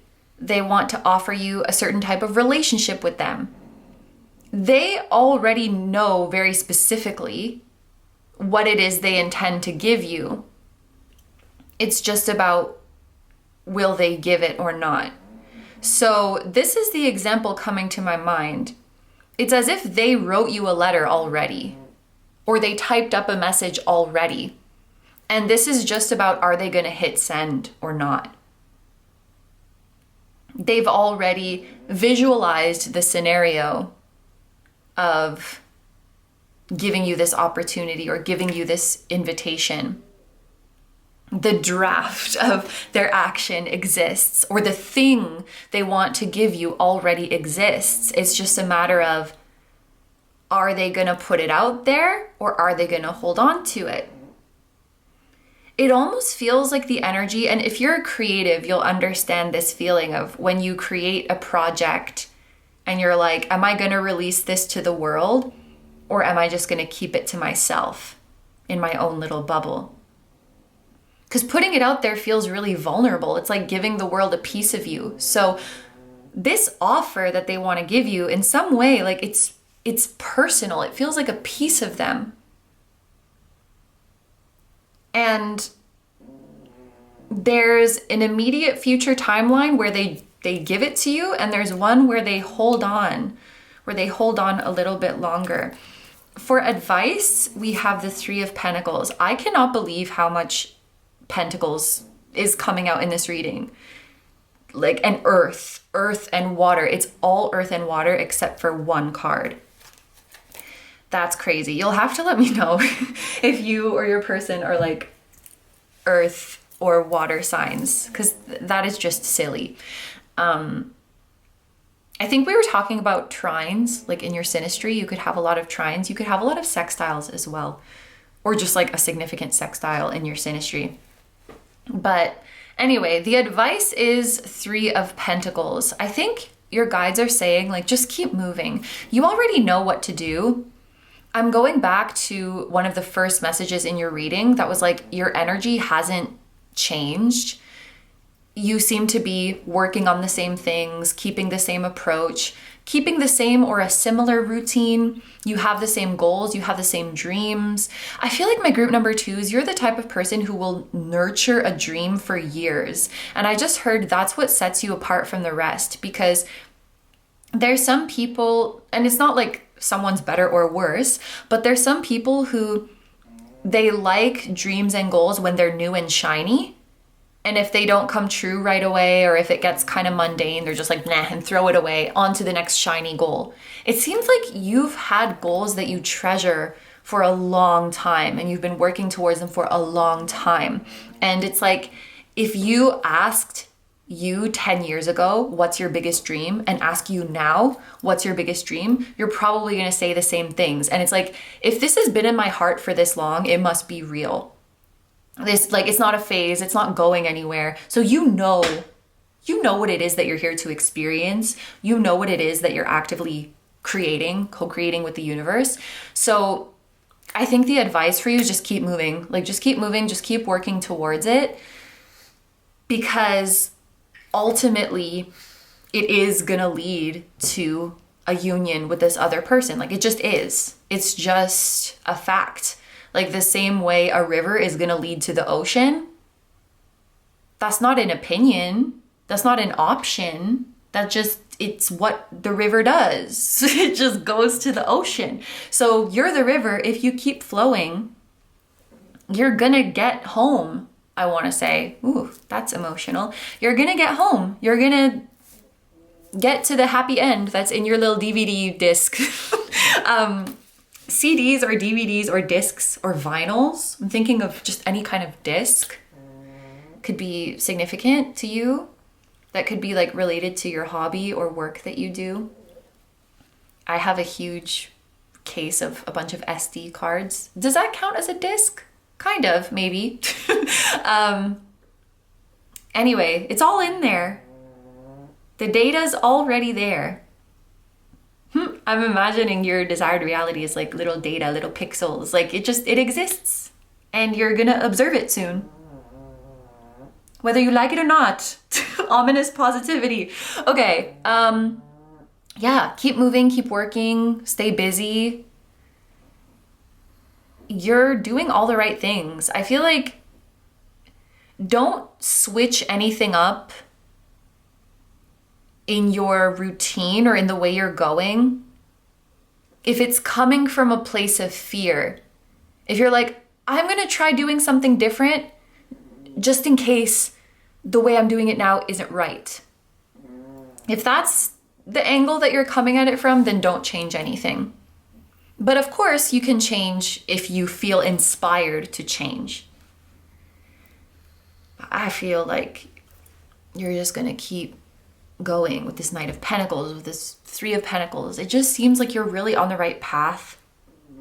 You've really found, maybe you've like found a manifestation method that really works for you, or a routine that really works for you. And you're just like, I want to chef's kiss you. Like you're just, I feel like you're doing all the right things right now.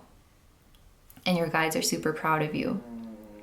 So for your extended, I think I want to see like, why are they just hanging around? Your person has a bit of a hanged man archetype right now. Why are they in? And that's really interesting because after the hanged man comes death. That's the big transformation. That's the big climax. That's the big step into a new era. So it's like they're on the precipice of a death, of a rebirth, but they're stuck in this hanged man energy. Okay, it's that energy of, I created the project, I finished it, it's all nice and polished, I'm just not releasing it, I'm just holding on to it. They have this thing they want to offer you and it's ready, and they're just waiting. So I want to see why. Why are they hanging around? Why are they in hanged man energy? What will finally give them the, let's call it the nudge into death energy? So into the big transformation, into the new era. So we're gonna see that in your extended. Then we're going to answer any yes or no question of your choice, including the reason why. We'll get messages from your person's 3D self and their higher self, and we will see any significant time frames, places, as well as signs and synchronicities pertaining to this connection that you should be aware of. So if that sounds good to you, I will meet you in the extended. It's available on a few different platforms. There's one-time purchase options, which is just this reading. There's membership options, which is all the extendeds every month. So you can meet me wherever you want to meet me. I will be waiting for you. If you want to leave the reading here, thank you so much for letting me do this reading for you. I hope you have a wonderful day or night whenever you're watching, and I wish you all the best. Please take good care of yourself. Stay healthy. Don't forget to like, comment, and subscribe if you feel like doing that. If you enjoy my content and you'd like to find me elsewhere, I'm going to have linked down below my tarot reading Instagram, my personal Instagram, my memberships, which I just mentioned. We not only have the extendeds that go up every month, we also have full-length exclusive pick a card readings, so that will be linked down below. And my music channel, which includes the intro song of this video, that is an original song. I'll also have my latest release linked down below. Thank you guys so much for supporting me, my channel, and anything I do. I really appreciate having you here, and I'm sending so much love to you, your higher self, your person, their higher self, your spirit guides, your spiritual teams, and all of your loved ones, both here on earth and in the other realms. And I will see you guys in the next one. Bye bye. Hi number threes. So if you guys chose the rose quartz, this is going to be your reading. I just want to show you guys the spread that we're going to be doing today. You don't need to worry about the numbers on the cards. That's more for me so I remember what we're doing. But basically we are going to start by looking at the 3D energies. So we're going to look at you in the 3D. This will be like your energy check. So if what I'm describing does sound like you, that's how you'll know that you found your group. Then we are going to look at their energy in the 3D and the energy and dynamic between the two of you in the 3D. Then we're going to see a potential of yours within this connection that isn't fully realized yet, but is a work in progress. I feel like in the reading so far, it's either been your potential within this connection or just your potential in general that is being cultivated right now, and that perhaps this connection is positively influencing. So we're gonna see that, and then we're gonna see a fear that is holding you back. And I just saw 111, interesting. Same thing for them. So their potential that is a work in progress, that is blooming within this connection, and a fear of theirs that is holding them back. Then we're gonna go into the soul world and look at your higher self, their higher self, the energy and dynamic between your higher selves. We're gonna look at your guides and how they're influencing the connection, their guides and how they're influencing the connection. Then we are going to see two potential future timelines that you could be walking towards right now. And we're gonna finish off the reading with some advice. So that is this big spread here. Like I mentioned in the intro, we're gonna use a few different decks for this. And then there is gonna be an extended today, but for the first part of the extended, I want to wait until we get to the end of your reading and see where we could possibly dig deeper. So this is still blank, but we're gonna have our classics, the yes or no, any yes or no question of your choice, including the reason why, a message from your person in both the 3D and their higher self. And then we are going to see timeframes, places, signs, and synchronicities that are important to this connection that you should look out for.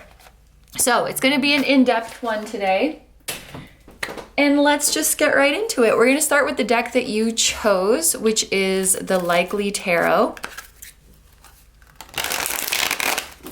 And let's see if this is your group.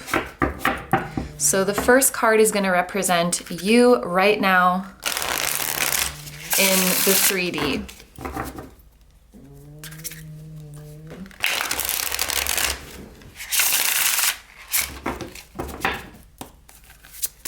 My group number threes.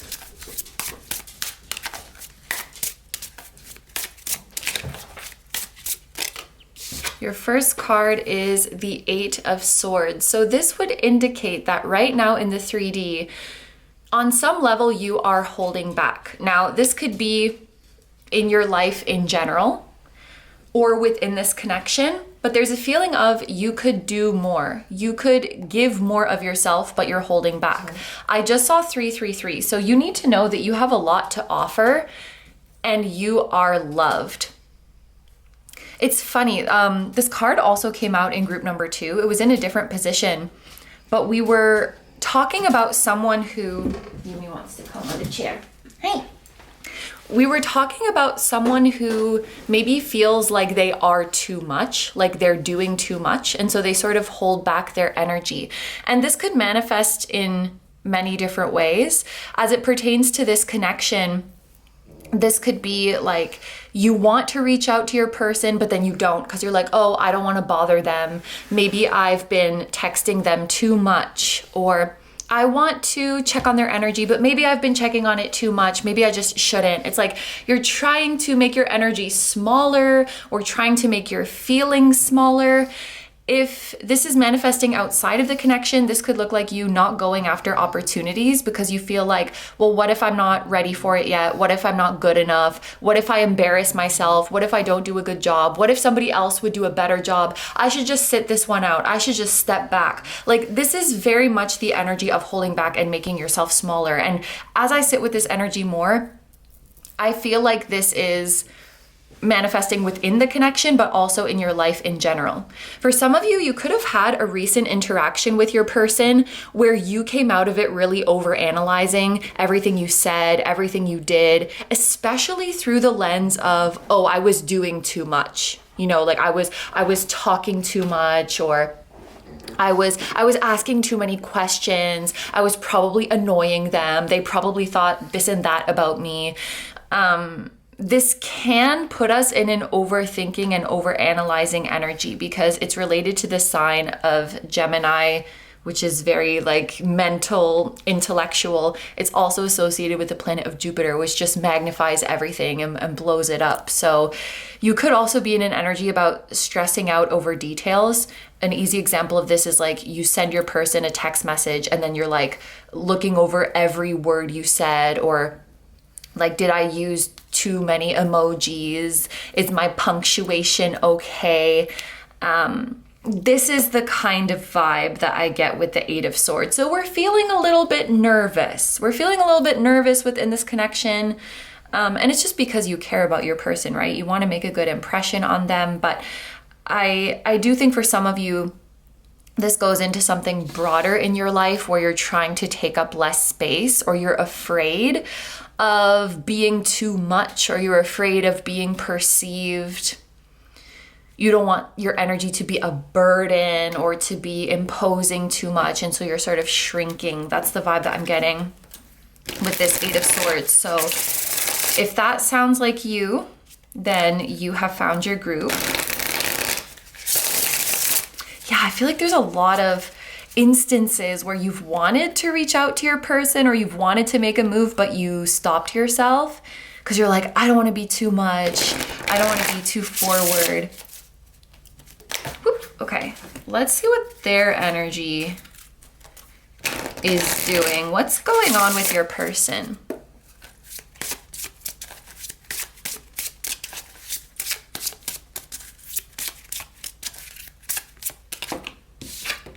Your person's energy is the Two of Cups. Okay, there's a couple different ways I can interpret this, but the most important one is that the Two of Cups is an energy of reciprocated feelings. So your feelings of interest, of fondness, of affection towards your person are reciprocated. This Two of Cups feels very warm and sweet and endearing.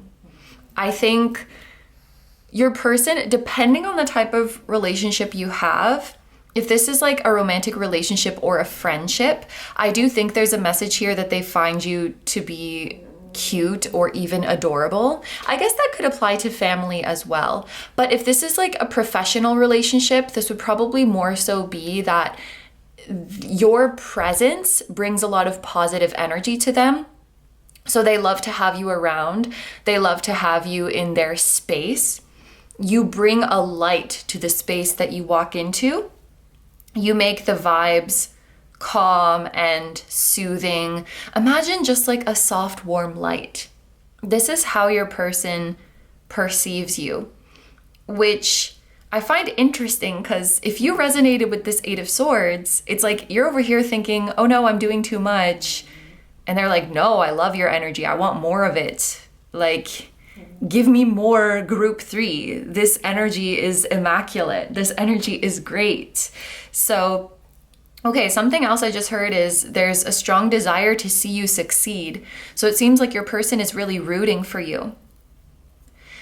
There could also be a desire to introduce you to more people in their circle, or they're just proud to know you.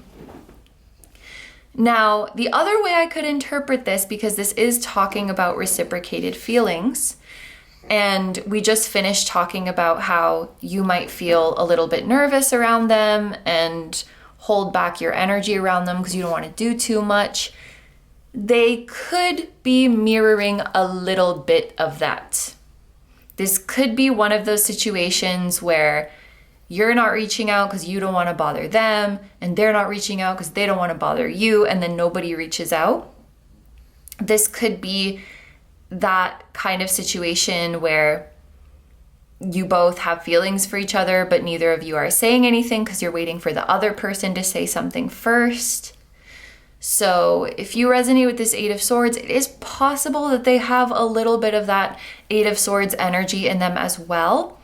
With this Two of Cups, I do get the sense that both of you are quite sensitive people and very considerate of each other's feelings, and you would never want to cross over any lines. You would never want to intrude on each other's boundaries.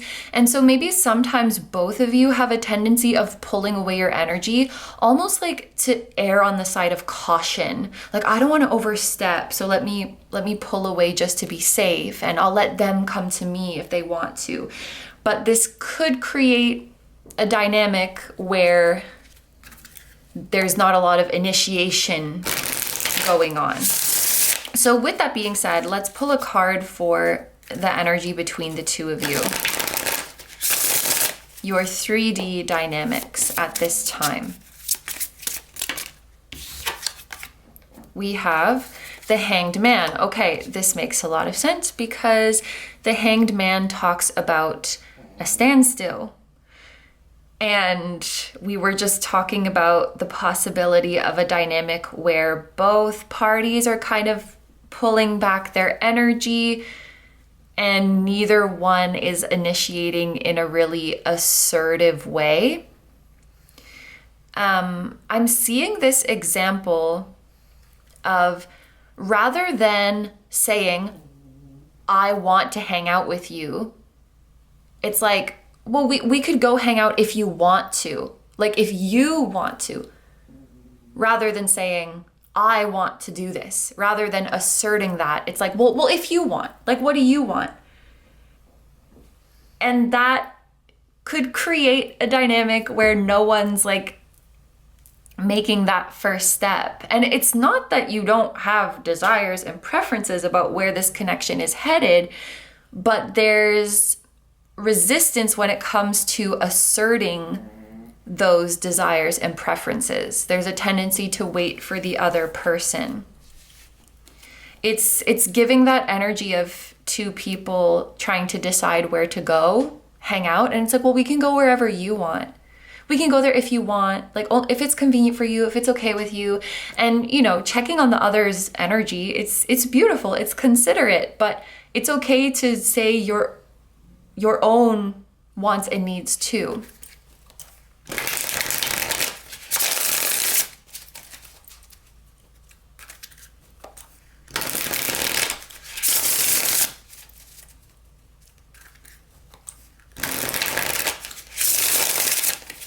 All right, so let's take a look at your potential that is currently blossoming within this connection. We have Justice. So this could very well be talking about striking that balance.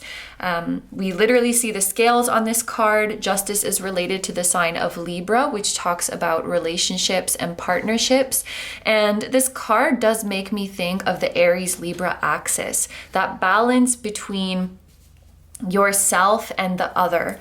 So I think you have the potential within this connection to cultivate that balance and realize that a lot of the time, like, what I want and what you want, it's not mutually exclusive things that we don't have to compromise. I wonder, my group number threes, if you either grew up or spent a lot of time around people whom you seem to be constantly at odds with. Like, it's either what you want or what they want. You can't seem to come to an agreement. You maybe even grew up or spent a lot of time around this kind of my way or the highway people, because that would definitely teach you, like, just don't say what you want. It's not about you. Just make yourself smaller. There's a fear to overcome about being assertive and being like, hey, this is what I want. Or, yeah, a fear of asking for what you want. For some of you, it could be a fear of rejection. This connection is helping you to restore that balance. I'm seeing a person standing on a balance beam and they're being gently kind of pushed in either direction. And every time they get pushed, they have to adjust and find their balance again. It's a strengthening exercise. So the dynamics of this connection might make you really hyper aware of that balance, and you might feel like it's out of balance sometimes, but all those little knocks in one way or another are helping you, I want to say, like strengthen your core in a spiritual sense, right? To get you back to the healthy balance that feels good.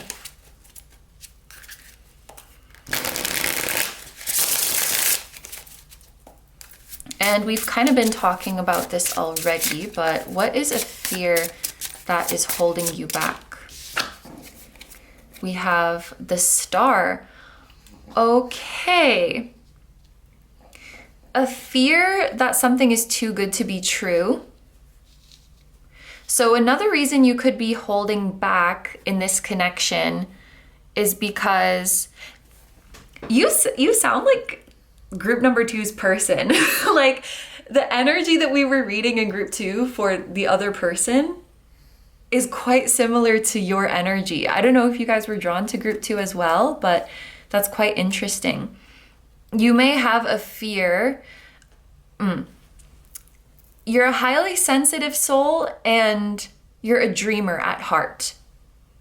You're a dreamer, you're a romantic. I think you have big dreams for yourself.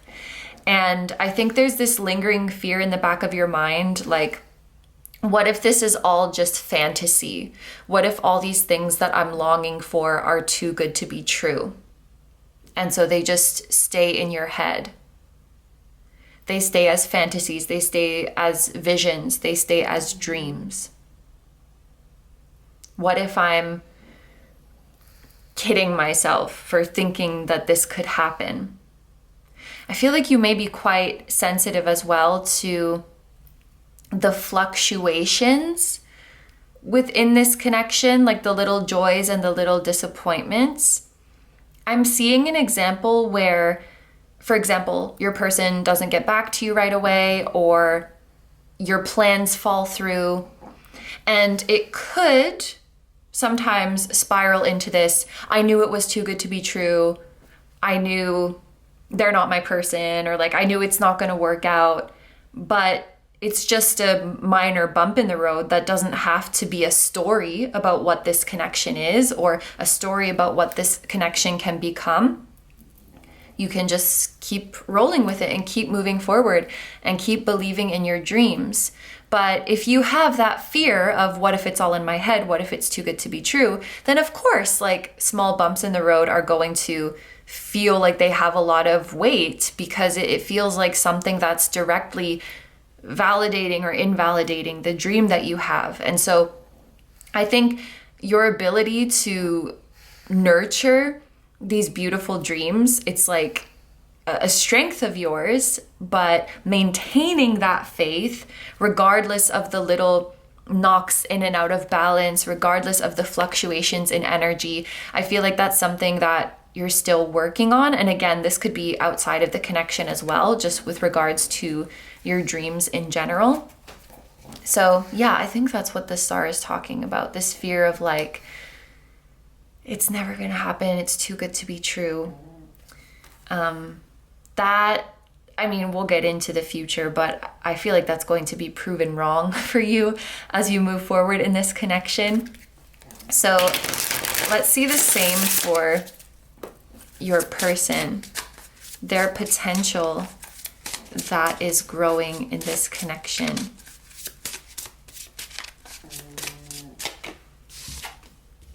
We have the Sun. Okay, so your person could still be a little bit stiff around you, a little bit serious, because it seems like with the Sun, they really do have the potential to soften, to loosen up, and to show a more humorous and childlike side to you and a more playful side. This is something that is blossoming. Now, if this is a professional relationship, it would kind of make sense that, or like a collaboration type of relationship, maybe it makes sense that they start off more like serious and professional. But if it's that kind of connection, I feel like with the sun here, you do have the potential to build a lovely friendship with this person. And then, yeah, this is regardless of the type of connection. I feel like there's a playful, childlike, and just more loose and having fun kind of side to them that is slowly but surely blooming around you, but that hasn't been revealed fully to you.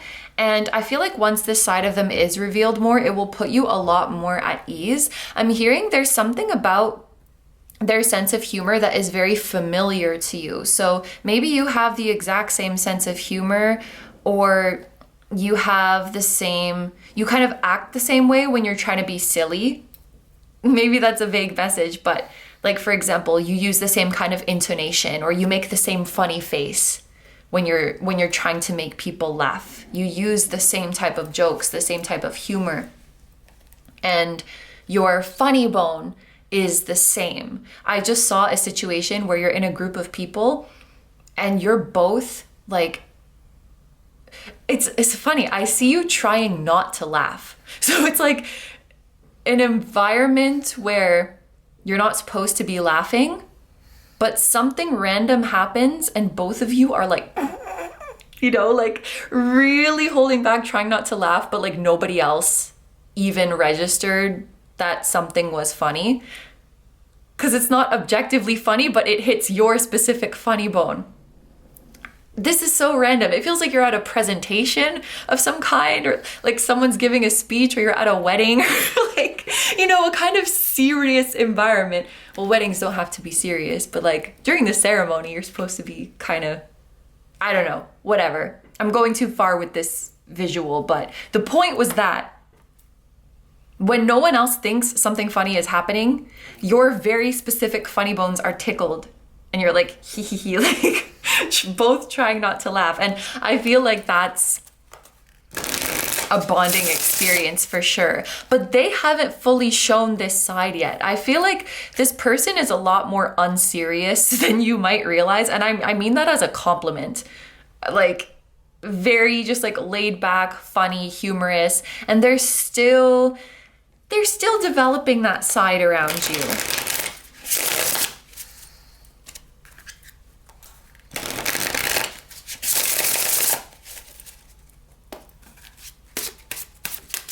And also, for all the things you've held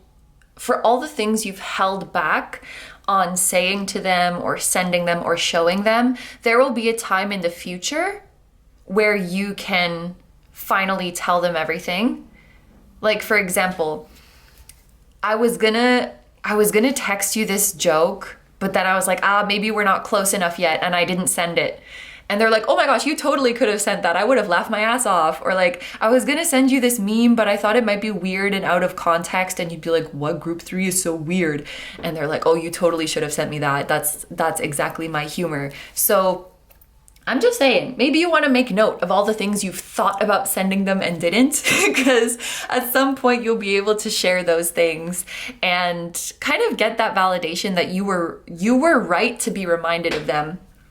And you were right to think of sharing that with them, because that's totally their style, or that's totally their sense of humor. They would have actually loved to receive that communication from you in that moment. So even if you're feeling nervous to do it now, retroactively, you can say all the things you wanted to say.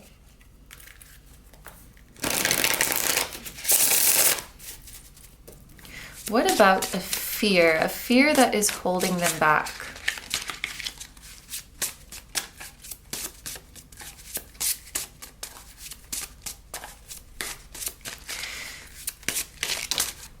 I don't know if this has to do with this part of the reading, but your person could be going through a stressful time, but it's temporary. So they know that it's going to be over soon, but they're in this energy of like, okay, we just got to do it. I just have to keep my head down. Maybe they're like really loaded with work right now, but there's an end in sight. So even though they're stressed, it's not like they're panicking. For example, End of the year, work is always really busy at the end of the year, but I know that once January rolls around, it's gonna calm down. So I just have to get through this tough month. It's that kind of feeling. I just have to put my head down and get through this period right now. For fear that is holding them back, we have the likely creator. This is actually, this is a original major arcana of this deck. It's not in other decks. So there could be a fear of being perceived as unique, unusual, weird. They're afraid of showing their more unique qualities. There could also be insecurities when it comes to their creativity with the sun here as well. Maybe those two messages go together. Like the way they create and express themselves is kind of unique. They don't see a lot of it out there in the world. I feel like they have, it's a passion, an interest, a way of expressing themselves creatively, a hobby that is kind of unique or weird. And maybe they haven't really, either they haven't told you about it or they haven't really let you into that world. But once they do, you'll feel like you know them a lot more. And it's like a blessing. So actually, for an example, let's say someone who's into tarot. And I mean, I don't think that's weird, but some people do. And then they don't really show that side of themselves because they don't know how people are going to react, or they have a YouTube channel, but they don't tell people about it because they're embarrassed. You know, I don't want you to see that side of me, or like see the kind of stuff I make. I feel like they have something like that it's like an insecurity, or there's an insecurity about like the quality of what they're creating, if it's good enough, if it resonates. And the way I see it impacting this connection is that whatever this is, it's actually like a really big part of them. So to be let into this part of their world is to know them fully. And I think for you to know them more fully is to like them even more. So yeah, the more I sit with your energies, it does feel like both of you are a bit in a holding back vibe at this time. I don't feel worried about it personally, because I've also picked up on some really sweet and warm energy that exists between the two of you, and I think that's going to prevail in the end. But let's dive into the soul world now and see what's going on with your higher selves and your guides.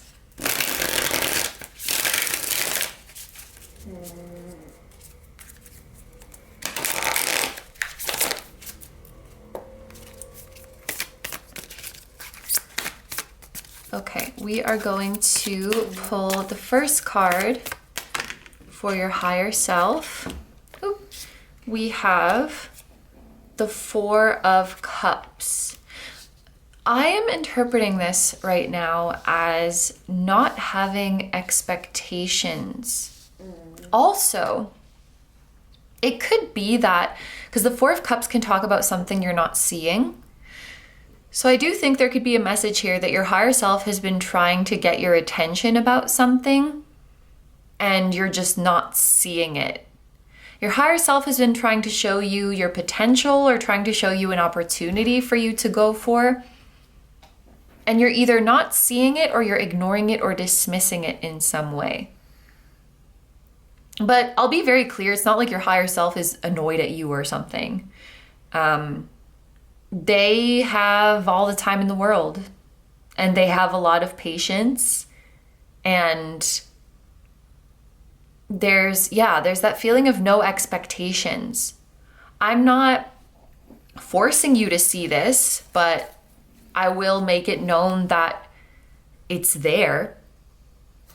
So maybe your higher self's trying to bring to your attention an opportunity to go after. And it's not like they're saying, do it. Why aren't you doing it? Ugh, like I'm telling you to do it. It's more just like, okay, I just want you to know it's there. And you can do it or not do it, but I hope you know that you're worthy of it. And I hope you know that you're ready for it and you're capable of it.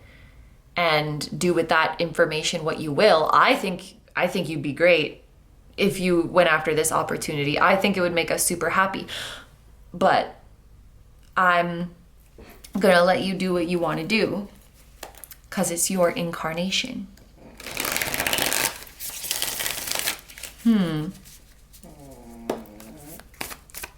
Your person is coming through as the Six of Pentacles. So I just think it's funny, like their human self, 3D self, is a Two of Cups.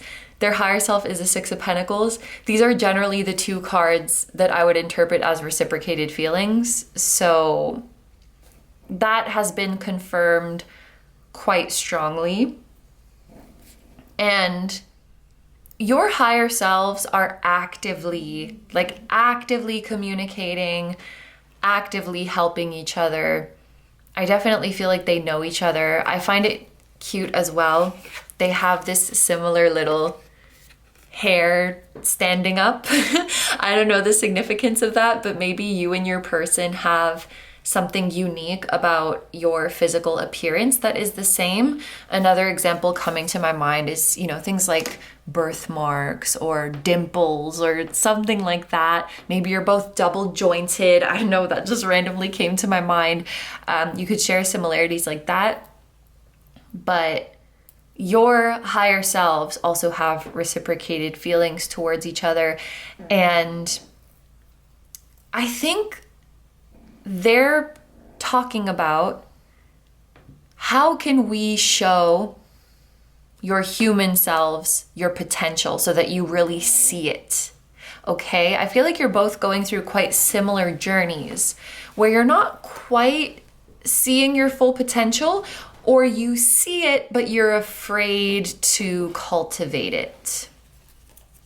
And that could be a really big lesson for both of you in this lifetime, and maybe that's why you found each other and why you're working together, because you have similar journeys and similar lessons to learn.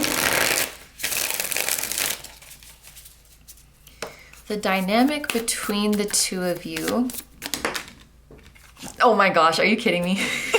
It's the Hanged Man in the exact same place in the 3D versus the 5D. So the higher selves have spoken. No, I want to say the tribe has spoken. If you watch Survivor, that could be significant. Is it still going? Is Survivor still a thing? I used to watch it when I was a kid. And I also used to play Survivor with my friends, and I would always be Jeff Probst. I was the host. Okay, anyway, enough about that.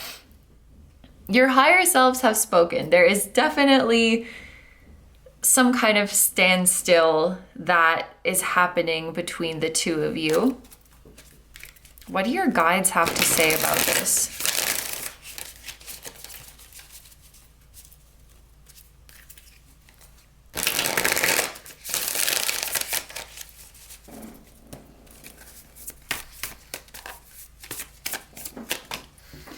Your guides are coming through as the Page of Wands. Does not seem like your guides are worried about this at this time. In fact, you can see your guides are running the other way. This may be one of those situations where watching the pot, so to speak, is not going to be helpful, like just staring and waiting for things to change.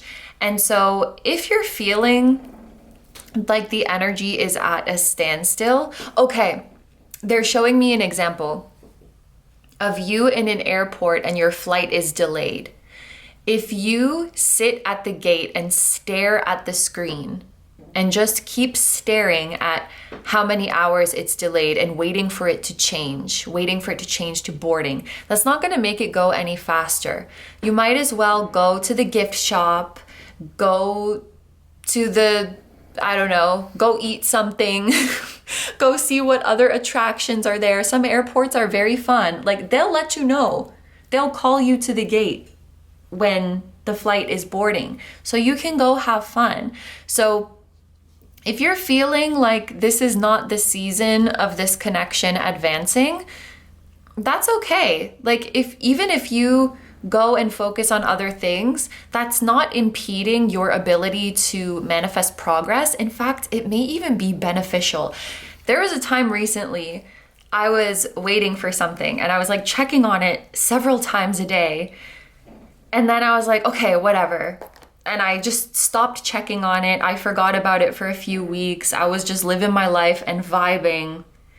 That is when the communication came in. So I don't know what it is. It's like a sneaky magic of the universe. But it wouldn't be accurate to say, oh, but if I go and do other things, that means I'm not focusing, I'm not visualizing, I'm not setting intentions, so I won't manifest. Sometimes you manifest when you're just having fun, like literally, Page of Wands, having fun, being playful, being in a creative energy. That is prime manifestation energy. You don't always need to be actively focusing on the thing. Another easy example of this is a plant, right? You water it, you feed it, and then you leave it and you let it do its thing. And you don't have to be thinking about the plant and visualizing the plant all the time. You just trust that it's doing its thing. So I think the advice from your guides is if you feel like things are slow and things are not really moving, maybe it's just that more life needs to be lived. Maybe you go off and have fun. You go on an adventure, you travel, you create things, you grow. This is actually progress in the connection because it's turning you into a new and grown and more evolved version of you who will come back refreshed to this connection with new things to offer, with a new perspective, with new optimism. So yeah, you don't have to be like there all the time, sitting at the gate and staring at the screen, so to speak. What do their guides have to say?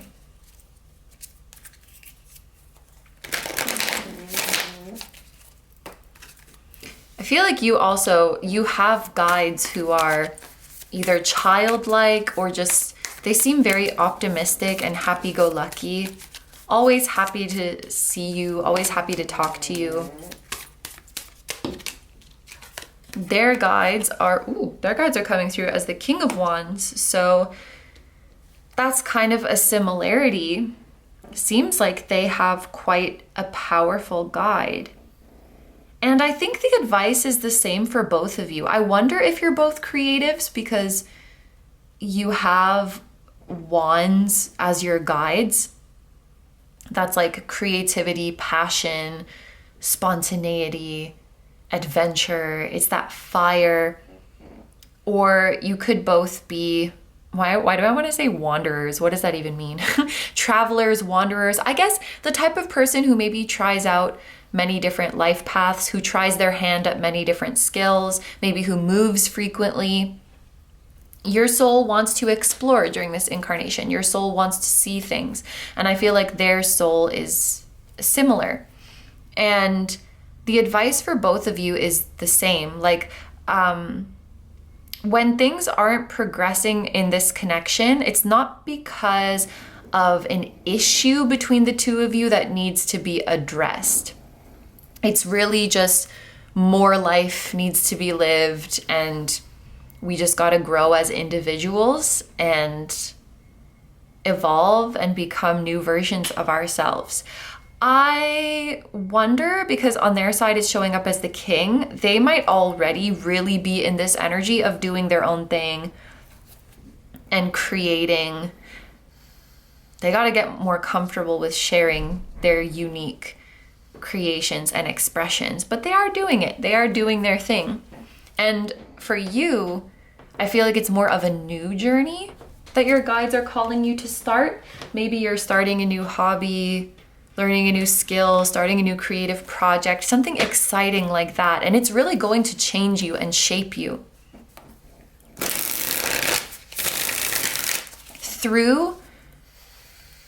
You seem like both of you seem to have this energy where you really grow and evolve and learn about yourself through creativity and through play. So it's, it's not just frivolous things, although nothing wrong with that if it is, like literally just for fun, but it's also, it makes you more know yourself more, and it makes you more sure of yourself. It builds your confidence. Like creativity and play is really, really important for you and your person, and it will make you more confident within the connection as well. The more you know yourselves, the more you stand in your unique energy. Okay, let's look at 2 potential future timelines for you.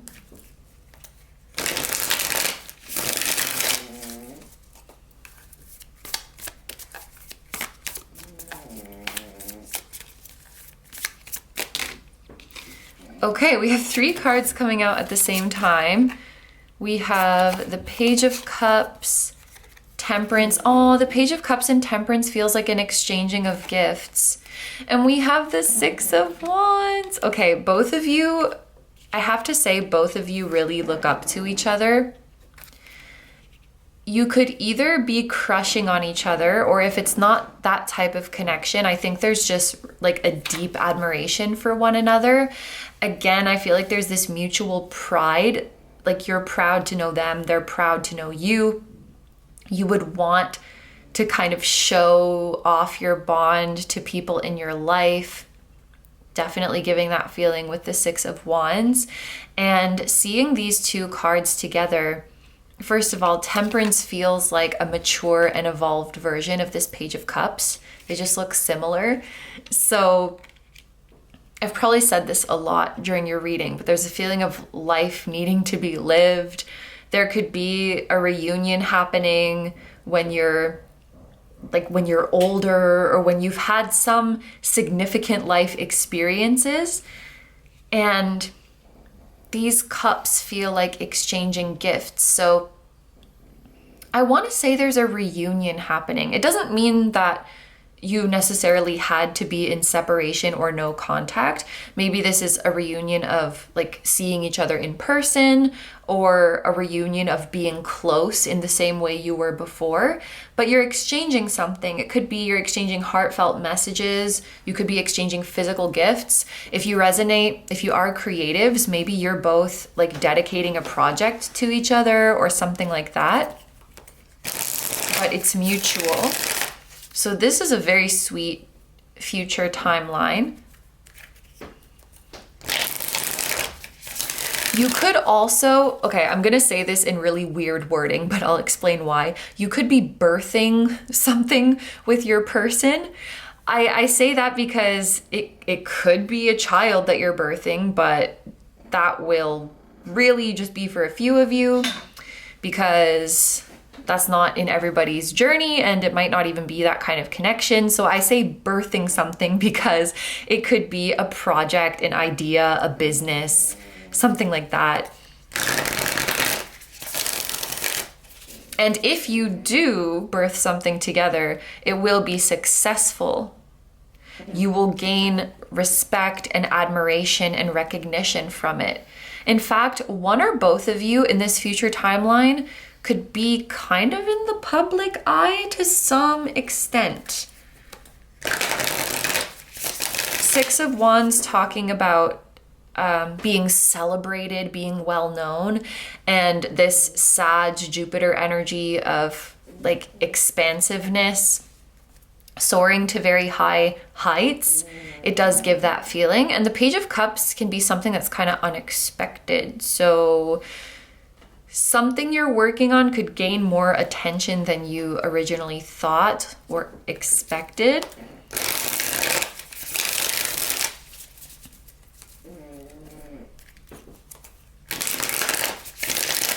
Let's see another potential future timeline. We have the 2 of Pentacles. Okay. No matter what happens, no matter what timeline you end up on, I want to tell you that both of you will be very successful.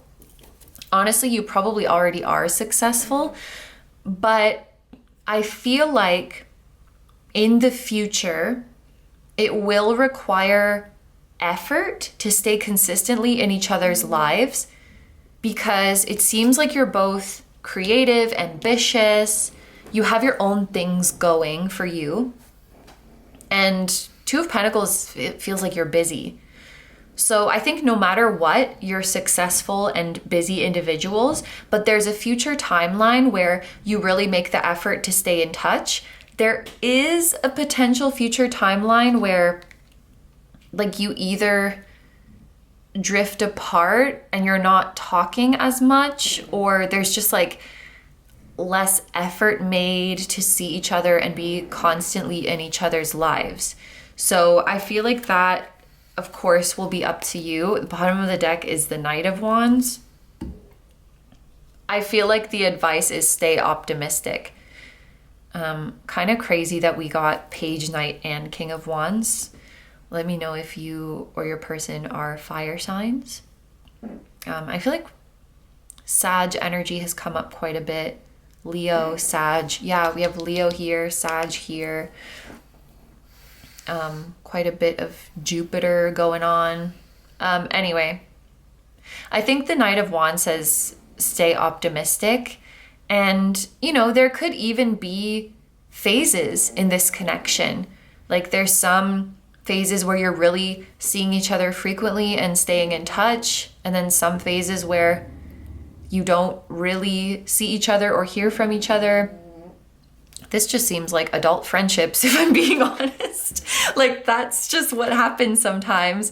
It could fluctuate, but I don't see any potential future timeline where you don't care about each other and you don't have extremely positive feelings towards one another and you don't wish each other the best. Like that's always going to be the default of your connection, wishing for each other's success, admiring each other. And even if there was a period where you weren't really in touch, I feel like it would always be open, friendly, welcome to reconnect. Regardless of the type of connection you have with this person, it does feel energetically like that kind of friendship where even if a year went by and you didn't talk, you could reach out anytime. And it would be like, hey, how are you? And just catching up like no time passed. That's the kind of bond you'll have in the future. So it will take some effort if you want to stay consistently in each other's lives or seeing each other very frequently, having a lot of quality time just because of your own things going on. And you may not always get it perfect all the time, but that's okay. That is okay. Yeah. Okay, so I just took a minute thinking about everything that we've talked about in your reading. For the extended, this is what I want to look at first. So we've mentioned that both of you seem to be holding back a bit in the current energies. So I want to see who is going to be the one to finally break free from that and make a move. Is it going to be you? Is it going to be them? Both of you kind of at the same time? Is Spirit going to intervene? It remains to be seen. That rhymed. Then we are going to also see what kind of success is waiting for you, because we finished off with this beautiful message of both of you enjoying success and recognition. So I want to see what's on the horizon for you in terms of that. And then we will do our yes or no, any yes or no question of your choice, including the reason why. We will get a message from your person's 3D self as well as their higher self, and finally see any significant time frames, places, signs, and synchronicities pertaining to this connection that you should know about. So if you would like to join me in the extended, it's going to be linked down below in the description and in the pinned comment. There's one-time purchase option, which is just this reading. There's also membership option, which is all the extendeds every month. If you are considering that option, I just ask that you read the description of the different membership levels so you know exactly what you're getting. But I'm super grateful to everyone who considers that option. I'm so grateful to have you here. If you're going to leave the reading here, I want to say thank you so much for letting me do this reading for you. I hope you have a wonderful day or night whenever you're watching, and I wish you all the best. For some reason, I want to say I'm sending you an energetic hug. So if you will accept it, here is my energetic hug. And please take good care of yourself. Stay healthy. Don't forget to like, comment, and subscribe if you feel like doing that. If you enjoy my content and you like to find me elsewhere, I'm going to have a link down below my tarot reading Instagram, my personal Instagram, my memberships, which I just mentioned. We got the extendeds. We got full-length readings that are for the members. So that's going to be linked down below. And my music channel, which includes the intro song of this video that is an original song. I'll also have my latest release linked down below. Thank you guys so much for supporting me, my channel, and anything I do. I really appreciate having you here, and I'm sending so much love to you, your person, your higher selves, your spirit guides, your spiritual teams, and all of your loved ones, both here on earth and any other realms. And I will see you guys in the next one. Bye-bye. Hi, number 4s. So if you guys chose the Aqua Aura Quartz, this is going to be your reading. I just wanted to mention that when I was filming the intro and holding up your crystal and card, the camera timer went to 444, and I made a note to tell you that because you're group 4, and so I just feel like the number 4 could be significant to you. But anyway, let's take a look at the spread that we're going to be doing today. I numbered the cards mainly so I can remember what we're doing. You don't have to worry about that, but we're going to use a few different decks like I mentioned in the intro, and we're going to start with the 3D energies. So I'm going to take a look at your current energy in the 3D, and this will be like an energy check. So if what I'm describing does sound like you, then that will be your sign that you found your group. Then we're going to take a look at your person's 3D energy, as well as the current energies and dynamic between the two of you. Then we're going to take a look at your potential that isn't fully realized yet, but is a work in progress and is blooming within this connection. And then we're also going to see a fear that is currently holding you back, and that could be affecting the connection. Same thing for your person. We will see their potential that is a work in progress and blooming in the connection, and a fear that could be holding them back right now. Then we are going to take a trip to the soul world, and we are going to see your higher self, their higher self, and the energy and dynamics between your higher selves.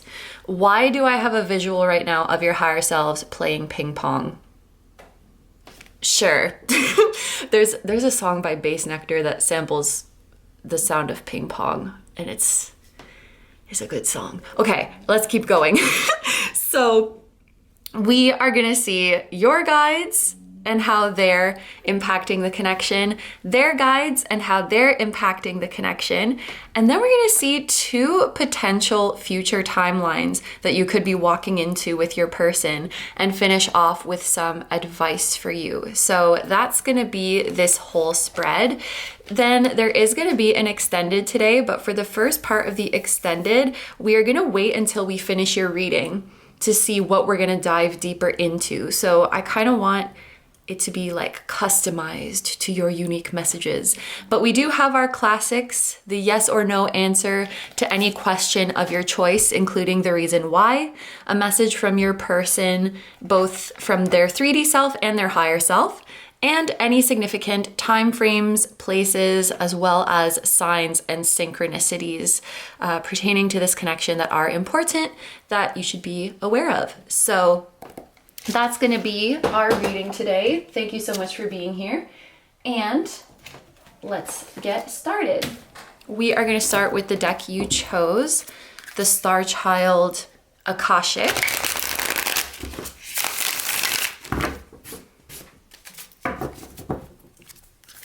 And let's pull a card for you to see if this is your group.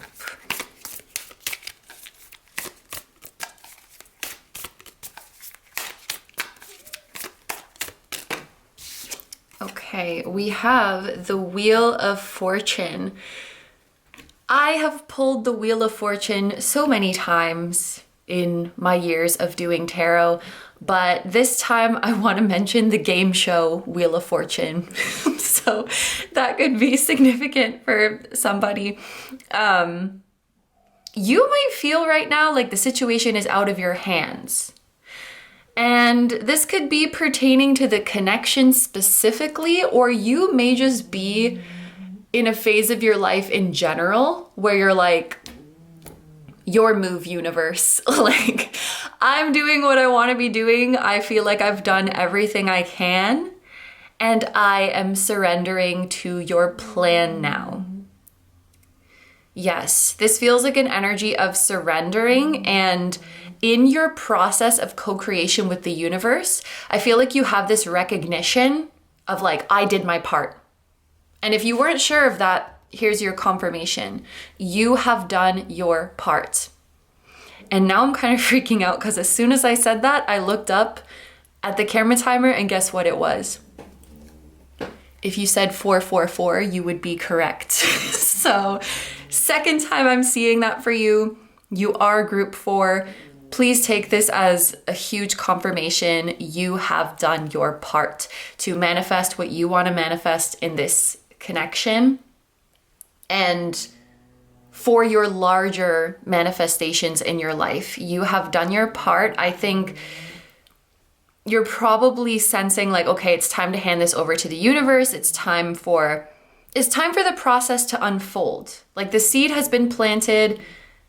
Now things are going to unfold and things are going to grow. You may be in an energy where you don't have very rigid expectations for what the next chapter of your life is going to look like, or it would be wise to release expectations, because I feel like things are going to change a lot in your life in the coming months and even weeks, and they're going to change quickly.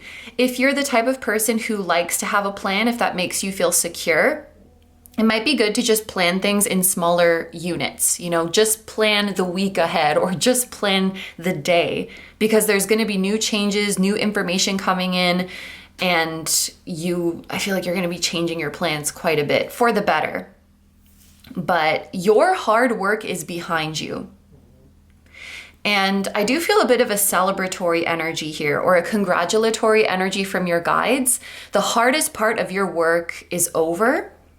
And if you've been kind of sensing like, okay, I've done everything I can do, I would say that you're right. So hats off to my group number 4s. Let's pull a card to represent your person's energy. Some of you, this could be an extra confirmation for some of you if you have Jupiter as a chart ruler. So if you're a Sag rising or a Pisces rising, or maybe your person is, some of you could be a Libra rising as well, or a Cancer rising. You don't have to be, obviously.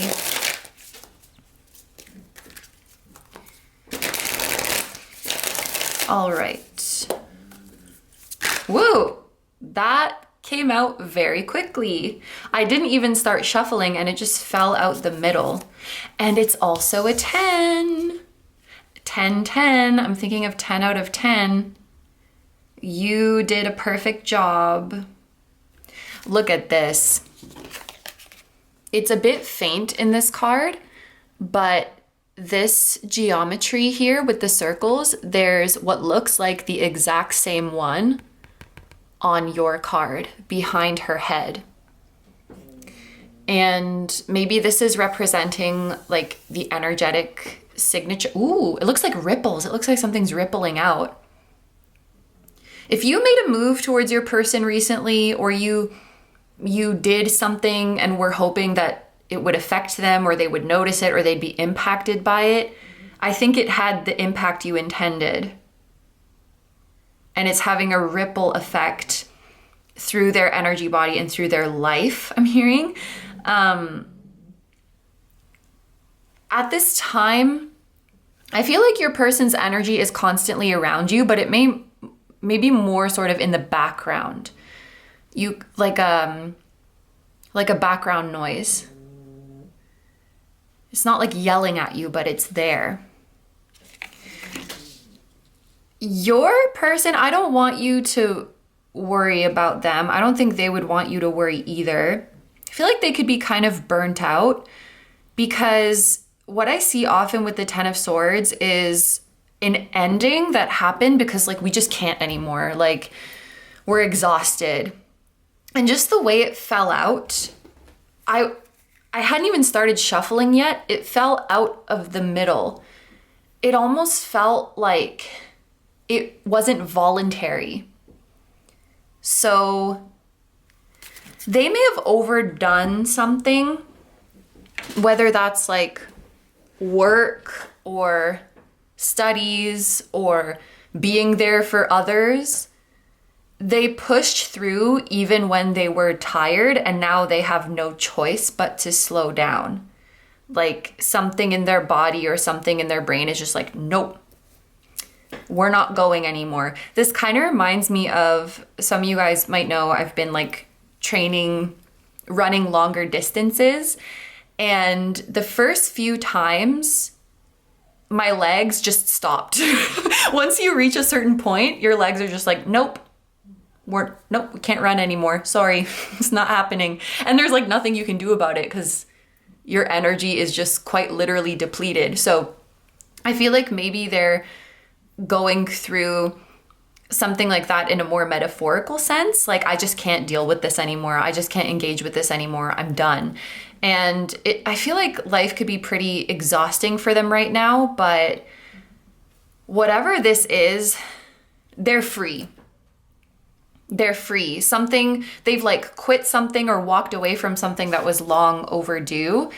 And it may be stressful now, but this is setting them up to have a lot more mental peace in the future.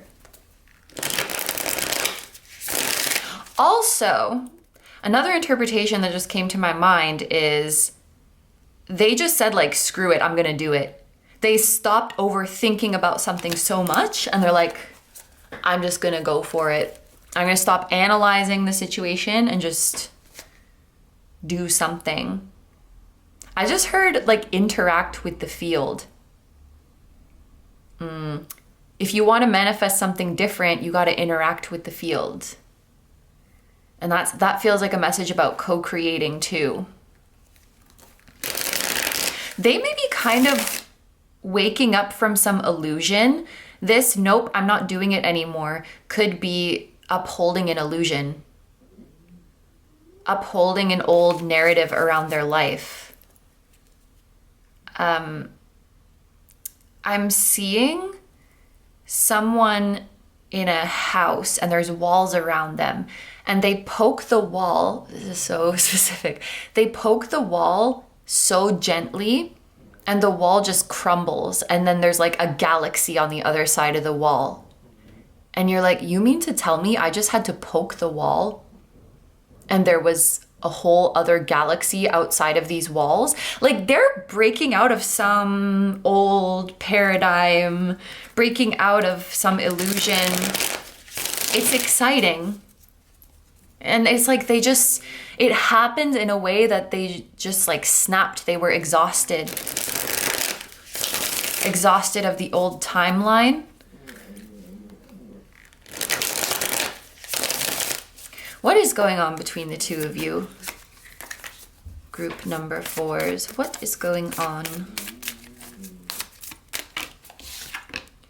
We have Akashic Records. This is powerful. This is card number 22. So we have, you are both coming through as 10s.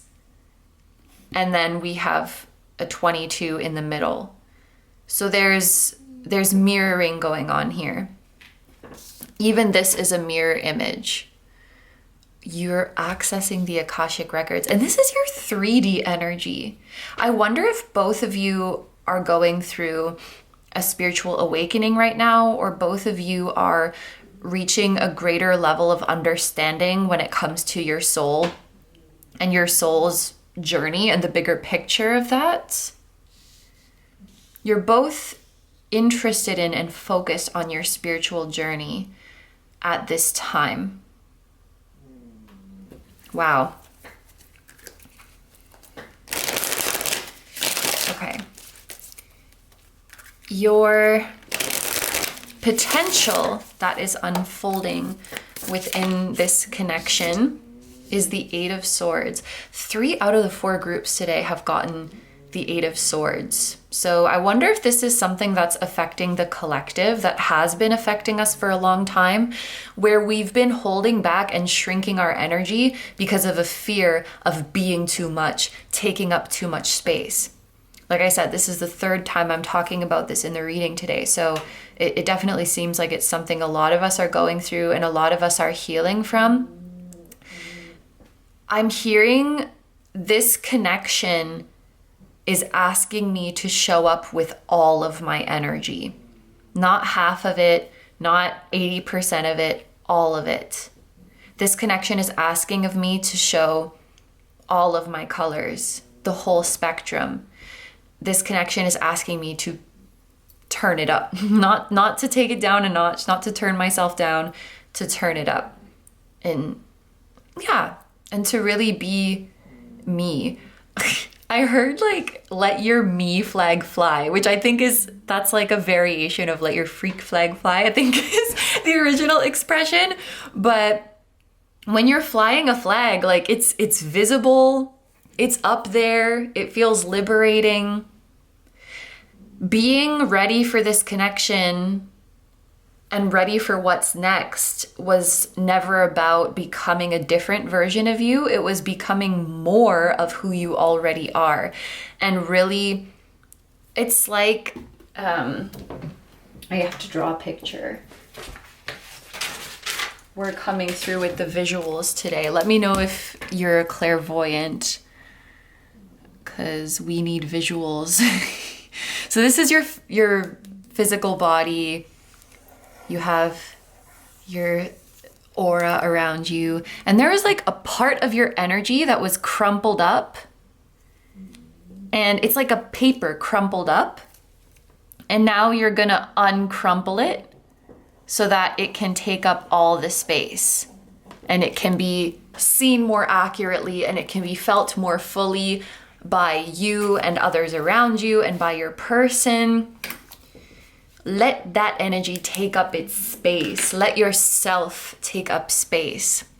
That's the effect that this connection is having on you, that it's safe to do that. Both of your cards so far have Jupiter energy. So again, you could have Jupiter as a chart ruler, or Jupiter is in a prominent place in your chart. If you're an astrology girly, maybe you want to check what transiting Jupiter is doing, maybe affecting something in your chart right now. We have the Ace of Crystals for a fear that is holding you back. I am thinking of lack mentality with this Ace of Crystals. This is representing the truth that the universe will always provide for you. This kind of looks like the Aqua aura you chose, which is cool.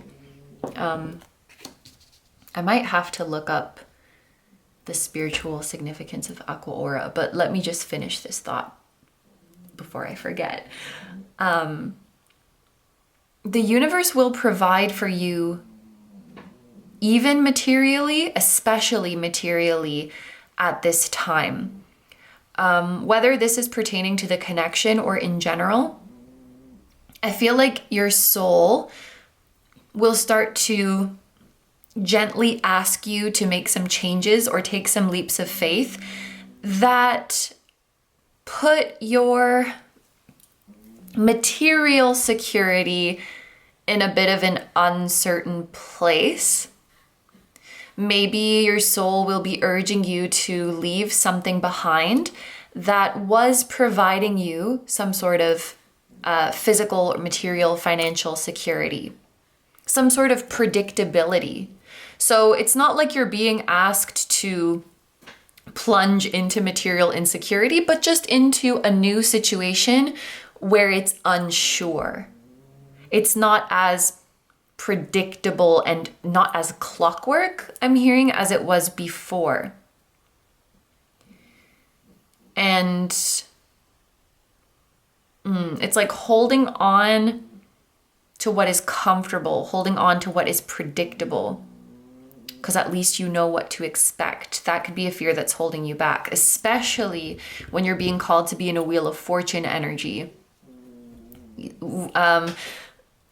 Your guides are saying something like, you've been going through training to be more comfortable with the unknown, and you're doing an excellent job, but we're about to ramp it up a lot more. Like, we were kind of on the baby hill. I'm thinking of a skier, like, who's on the bunny hill, I think is what it's called, the baby hill. And we're about to ramp it up to Black Diamond, diving into the unknown. So, but it's only because you can do it.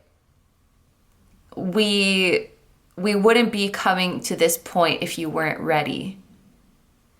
This is a chance to see that the universe really does provide for you, and that abundance can come in from ways that you didn't plan and ways that you didn't expect.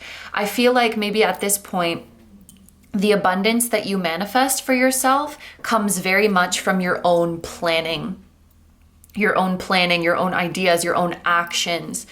There hasn't been a lot of space to allow the universe to come in and give you surprise abundance, or just coming out of nowhere or coming from unexpected sources.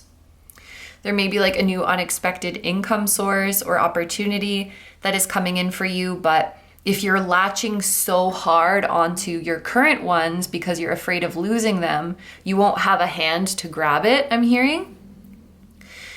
Seems like between you and the union you're wanting, there is some kind of leap of faith in between.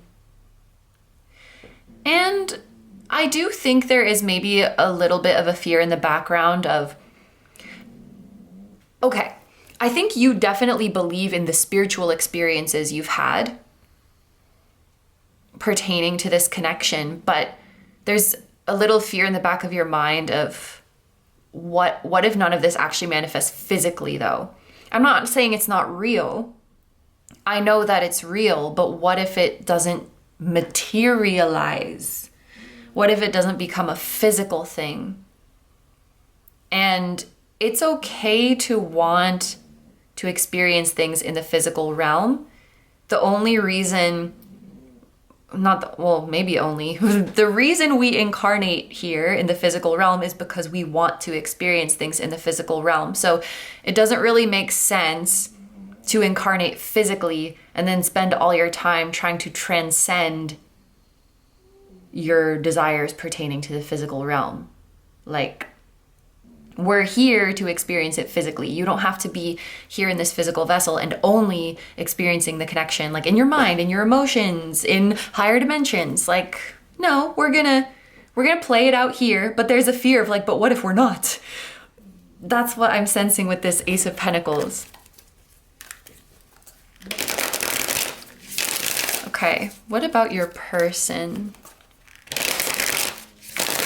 Their potential that is blooming within this connection is the Four of Cups. And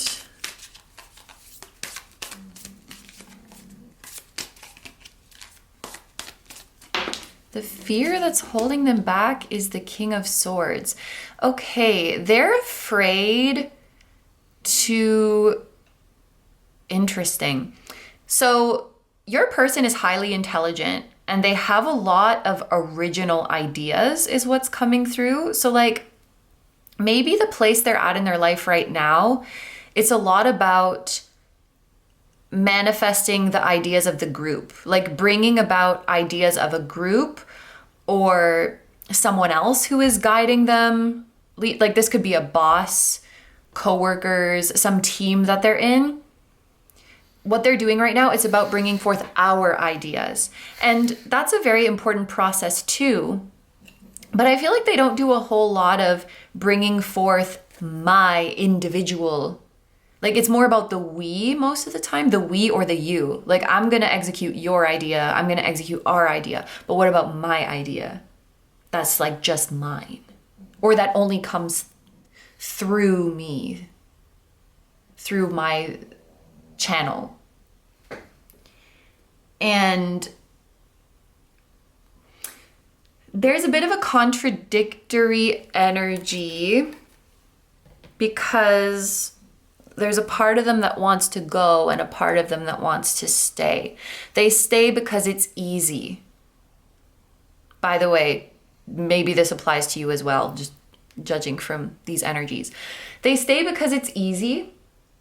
It's easy to, for example, follow the directions of a boss and make what they want you to make or do what they want you to do. It's easy. I feel like they do well in groups. They do well in teams. In the practical sense, they can just, is that, I'm not very knowledgeable about human design, but is that what a generator does? Let me know. But they have their own unique, individual, and I dare say brilliant ideas, but they're afraid to take the initiative or take the leadership role, like the executive role, to say, hey, we're gonna do my idea, or I'm gonna do my idea. Because it's more pressure, it's more effort, it's harder, and there's some comfort in the easiness. There's comfort and frustration at the same time, and that's why I say it's contradictory. Like I get comfort from the routine of it, from the predictability of it, from how it's easy, but I get frustrated because there's a part of me that wants to challenge myself more and have more control over what I do or what I work on or what I make. So I feel like this King of Swords also represents their potential, and they're kind of afraid of taking up this potential right now and being the leader, being like the executive director in their life or in their career or in some kind of project. And I do think it is affecting the connection or their okay, this is like maybe just for a few of you, like their loyalty to a certain group or their loyalty to a certain place or their responsibilities towards a certain group, team, community, something could be affecting the connection. It could be making them less available. That's not to say they don't enjoy things as they are, but there's a more like uninhibited passion that I think wants to come out of them and that they could definitely experience with you. But they're afraid to take that leap as well, okay? This mirroring between the two of you has to do with like, it's time for you to take leaps. Okay. And that's just the 3D, what we've looked at so far. So let's go into the soul world and see what's happening over there.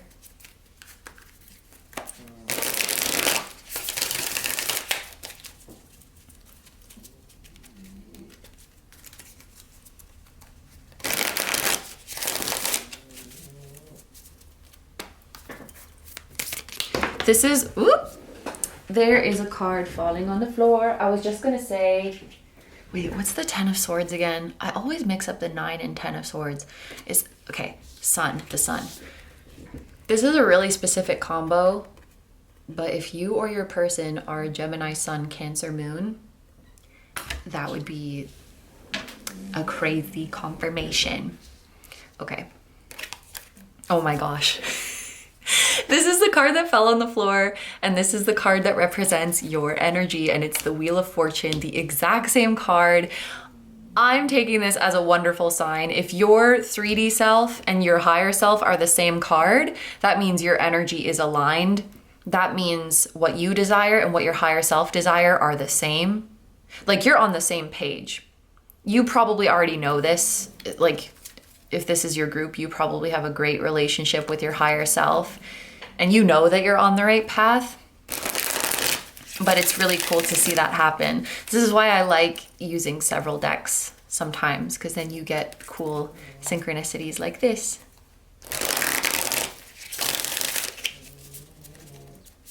Your person's energy of their higher self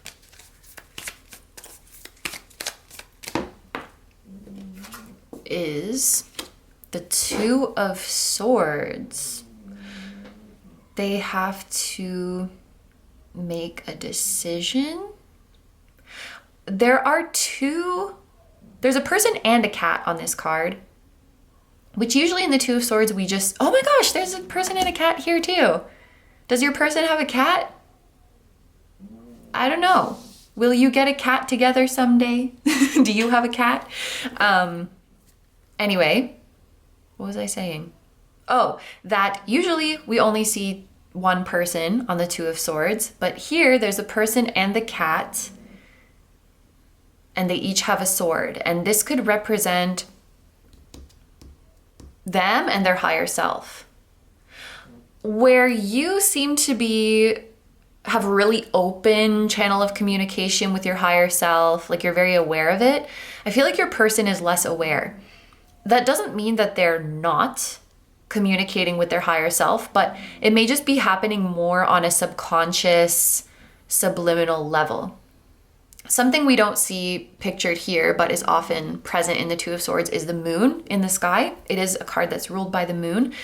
And the moon paired with the blindfold, it feels like, we're not seeing with our physical eyes, we're sensing it intuitively. So their higher self is getting through to them, but it's not like they're consciously aware of it. And I also think that their higher self is quite careful with the way they communicate, because their higher self doesn't want to tell their human self what to do. So like when they're stuck at a crossroads, and I do feel like your person is or has been, we've been talking about this like contradicting energy. Do they want to stay? Do they want to go? And it's like their higher self didn't want to interfere with that decision. Probably before their incarnation, this was like two potential timelines that they could take, because it's never like completely set in stone. And they maybe want to see what they will choose and don't want, I feel like there's minimal interference. That's what I want to say. Minimal interference from their spiritual team at this time. And so they're communicating, but not telling them what to do. Waiting for them to bond more. I think it's interesting too, this card is green. The person is dressed in green. So their higher self, rather than telling them what to do, is maybe just helping them to tune into their heart, maybe helping them clear energetic, like fog, debris around their heart so that they can hear more what their heart wants to do.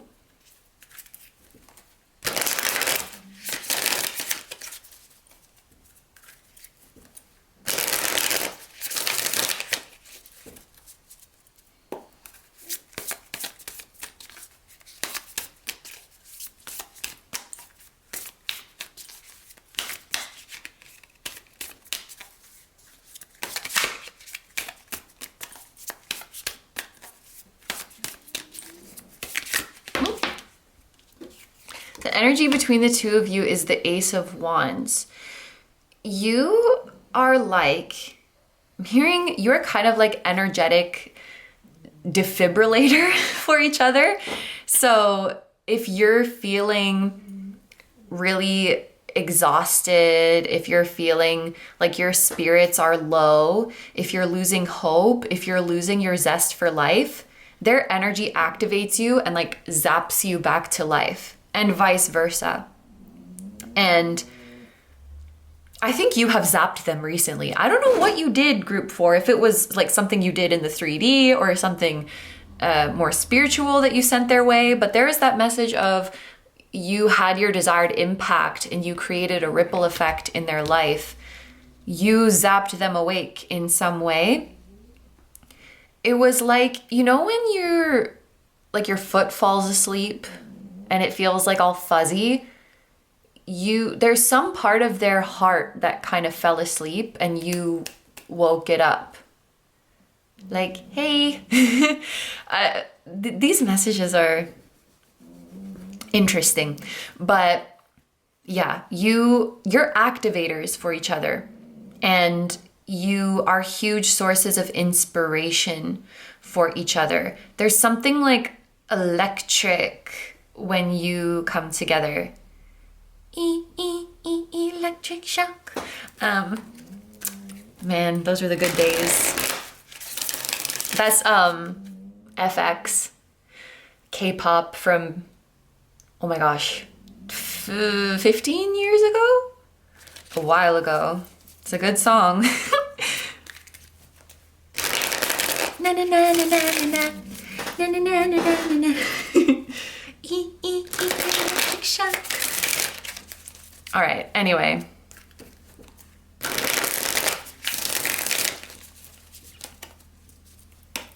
Let's look at your guides.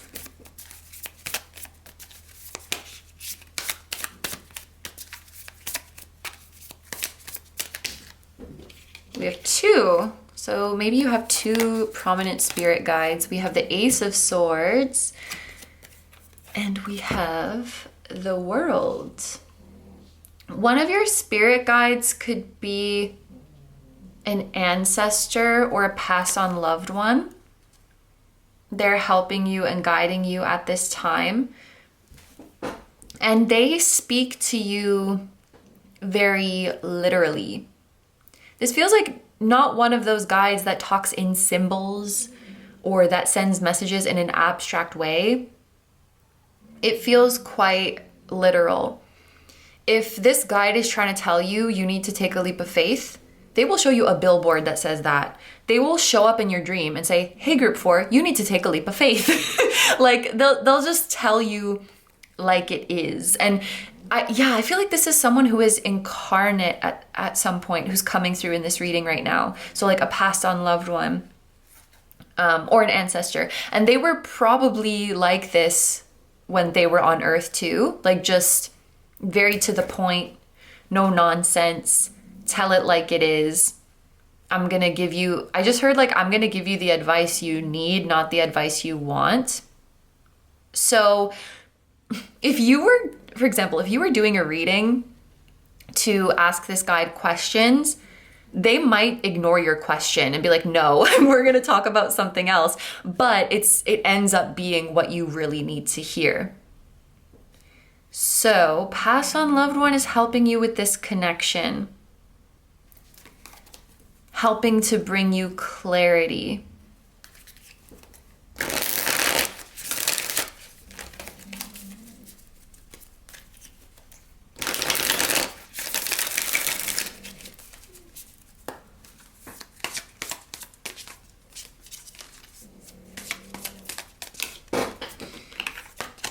Your person's spiritual team is the 3 of Cups. Okay, both of you have multiple guides who are assisting on this journey. And I feel like both of you have pass on loved ones who are, I'm hearing they are helping you immensely. Sometimes comfort is a really big help. Like your guides don't always need to be giving you guidance and advising you and instructing you. Sometimes they just need to give you comfort.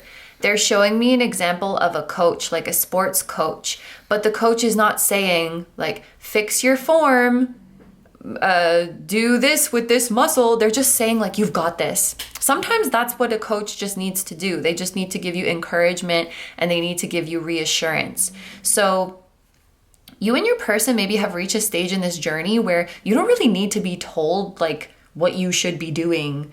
You just need the comfort and reassurance of like, you can do it. You know what you need to do. Deep down, you know what you need to do and you can do it. You've got this.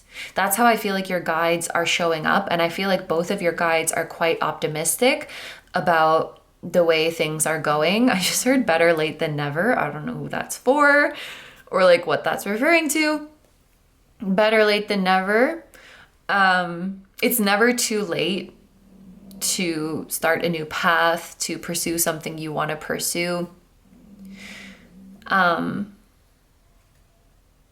And Three of Cups does give me soul family vibes quite a bit. You might even have like, there could even be higher selves of loved ones who are currently incarnate that are guiding you and assisting you on this journey. Take that if it resonates, but your spiritual team seem to be quite optimistic and lighthearted and even celebratory right now. The World is a card that talks about completion and accomplishment. So it's basically done. Like what you've been trying to manifest within this connection is done. Could also be that you've just completed a really like long and important cycle in this journey, but they're celebrating. This is lovely to see. Okay. We're going to look at two possible future timelines that you could be walking into.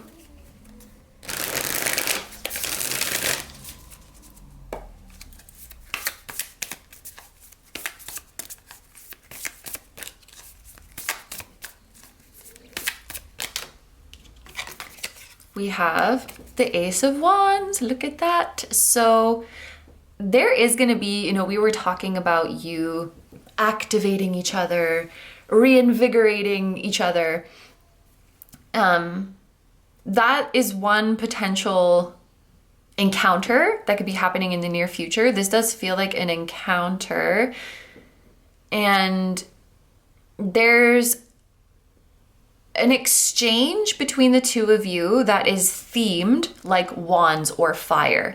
So this will really depend on the type of connection, but it could be an exchange of like creativity and art. It could be an exchange of inspiration and encouragement, an exchange of enthusiasm, passion. Ace of Wands can also indicate things like chemistry, physical attraction, that kind of fire. So take that if it resonates for your type of connection. There could be that kind of encounter happening in the near future.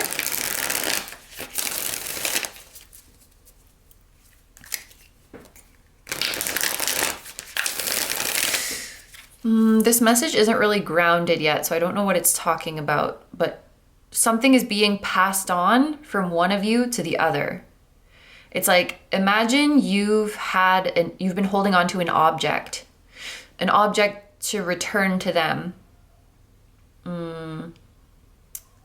Like, it's the vibe of they left their hoodie at your house and it's been like a year and you're finally passing it on to them. The transfer of an object or the transfer of an energy or the transfer of a role from you to them or from them to you. Something's getting passed over.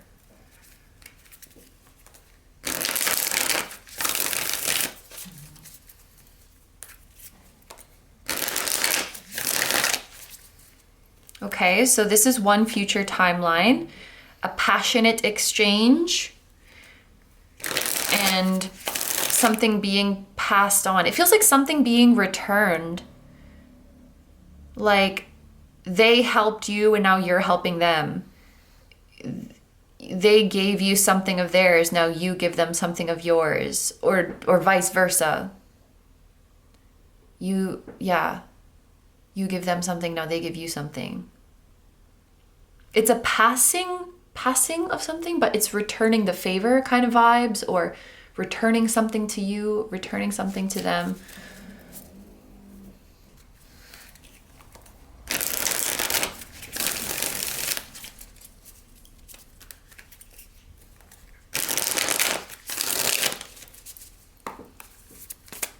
Another potential future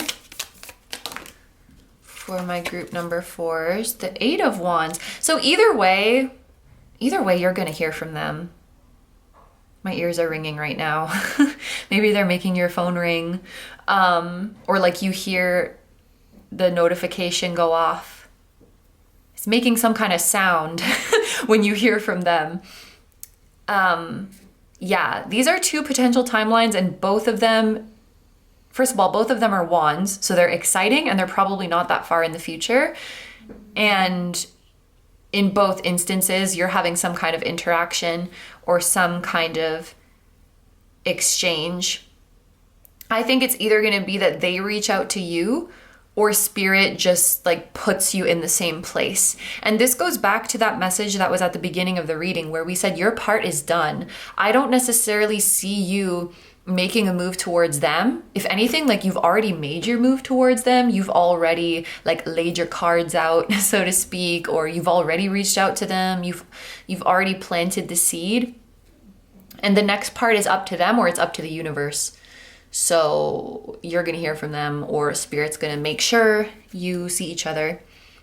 And those, like, it's one or the other. So I don't see a future timeline where like nothing happens or where you don't hear from them or anything like that.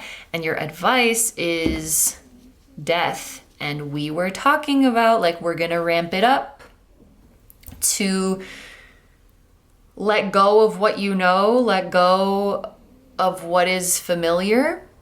This feels like something, because, you know, death is inevitable. So it's a transformation that you always knew was going to happen in your life, but maybe you didn't expect it to happen so soon or to happen so quickly.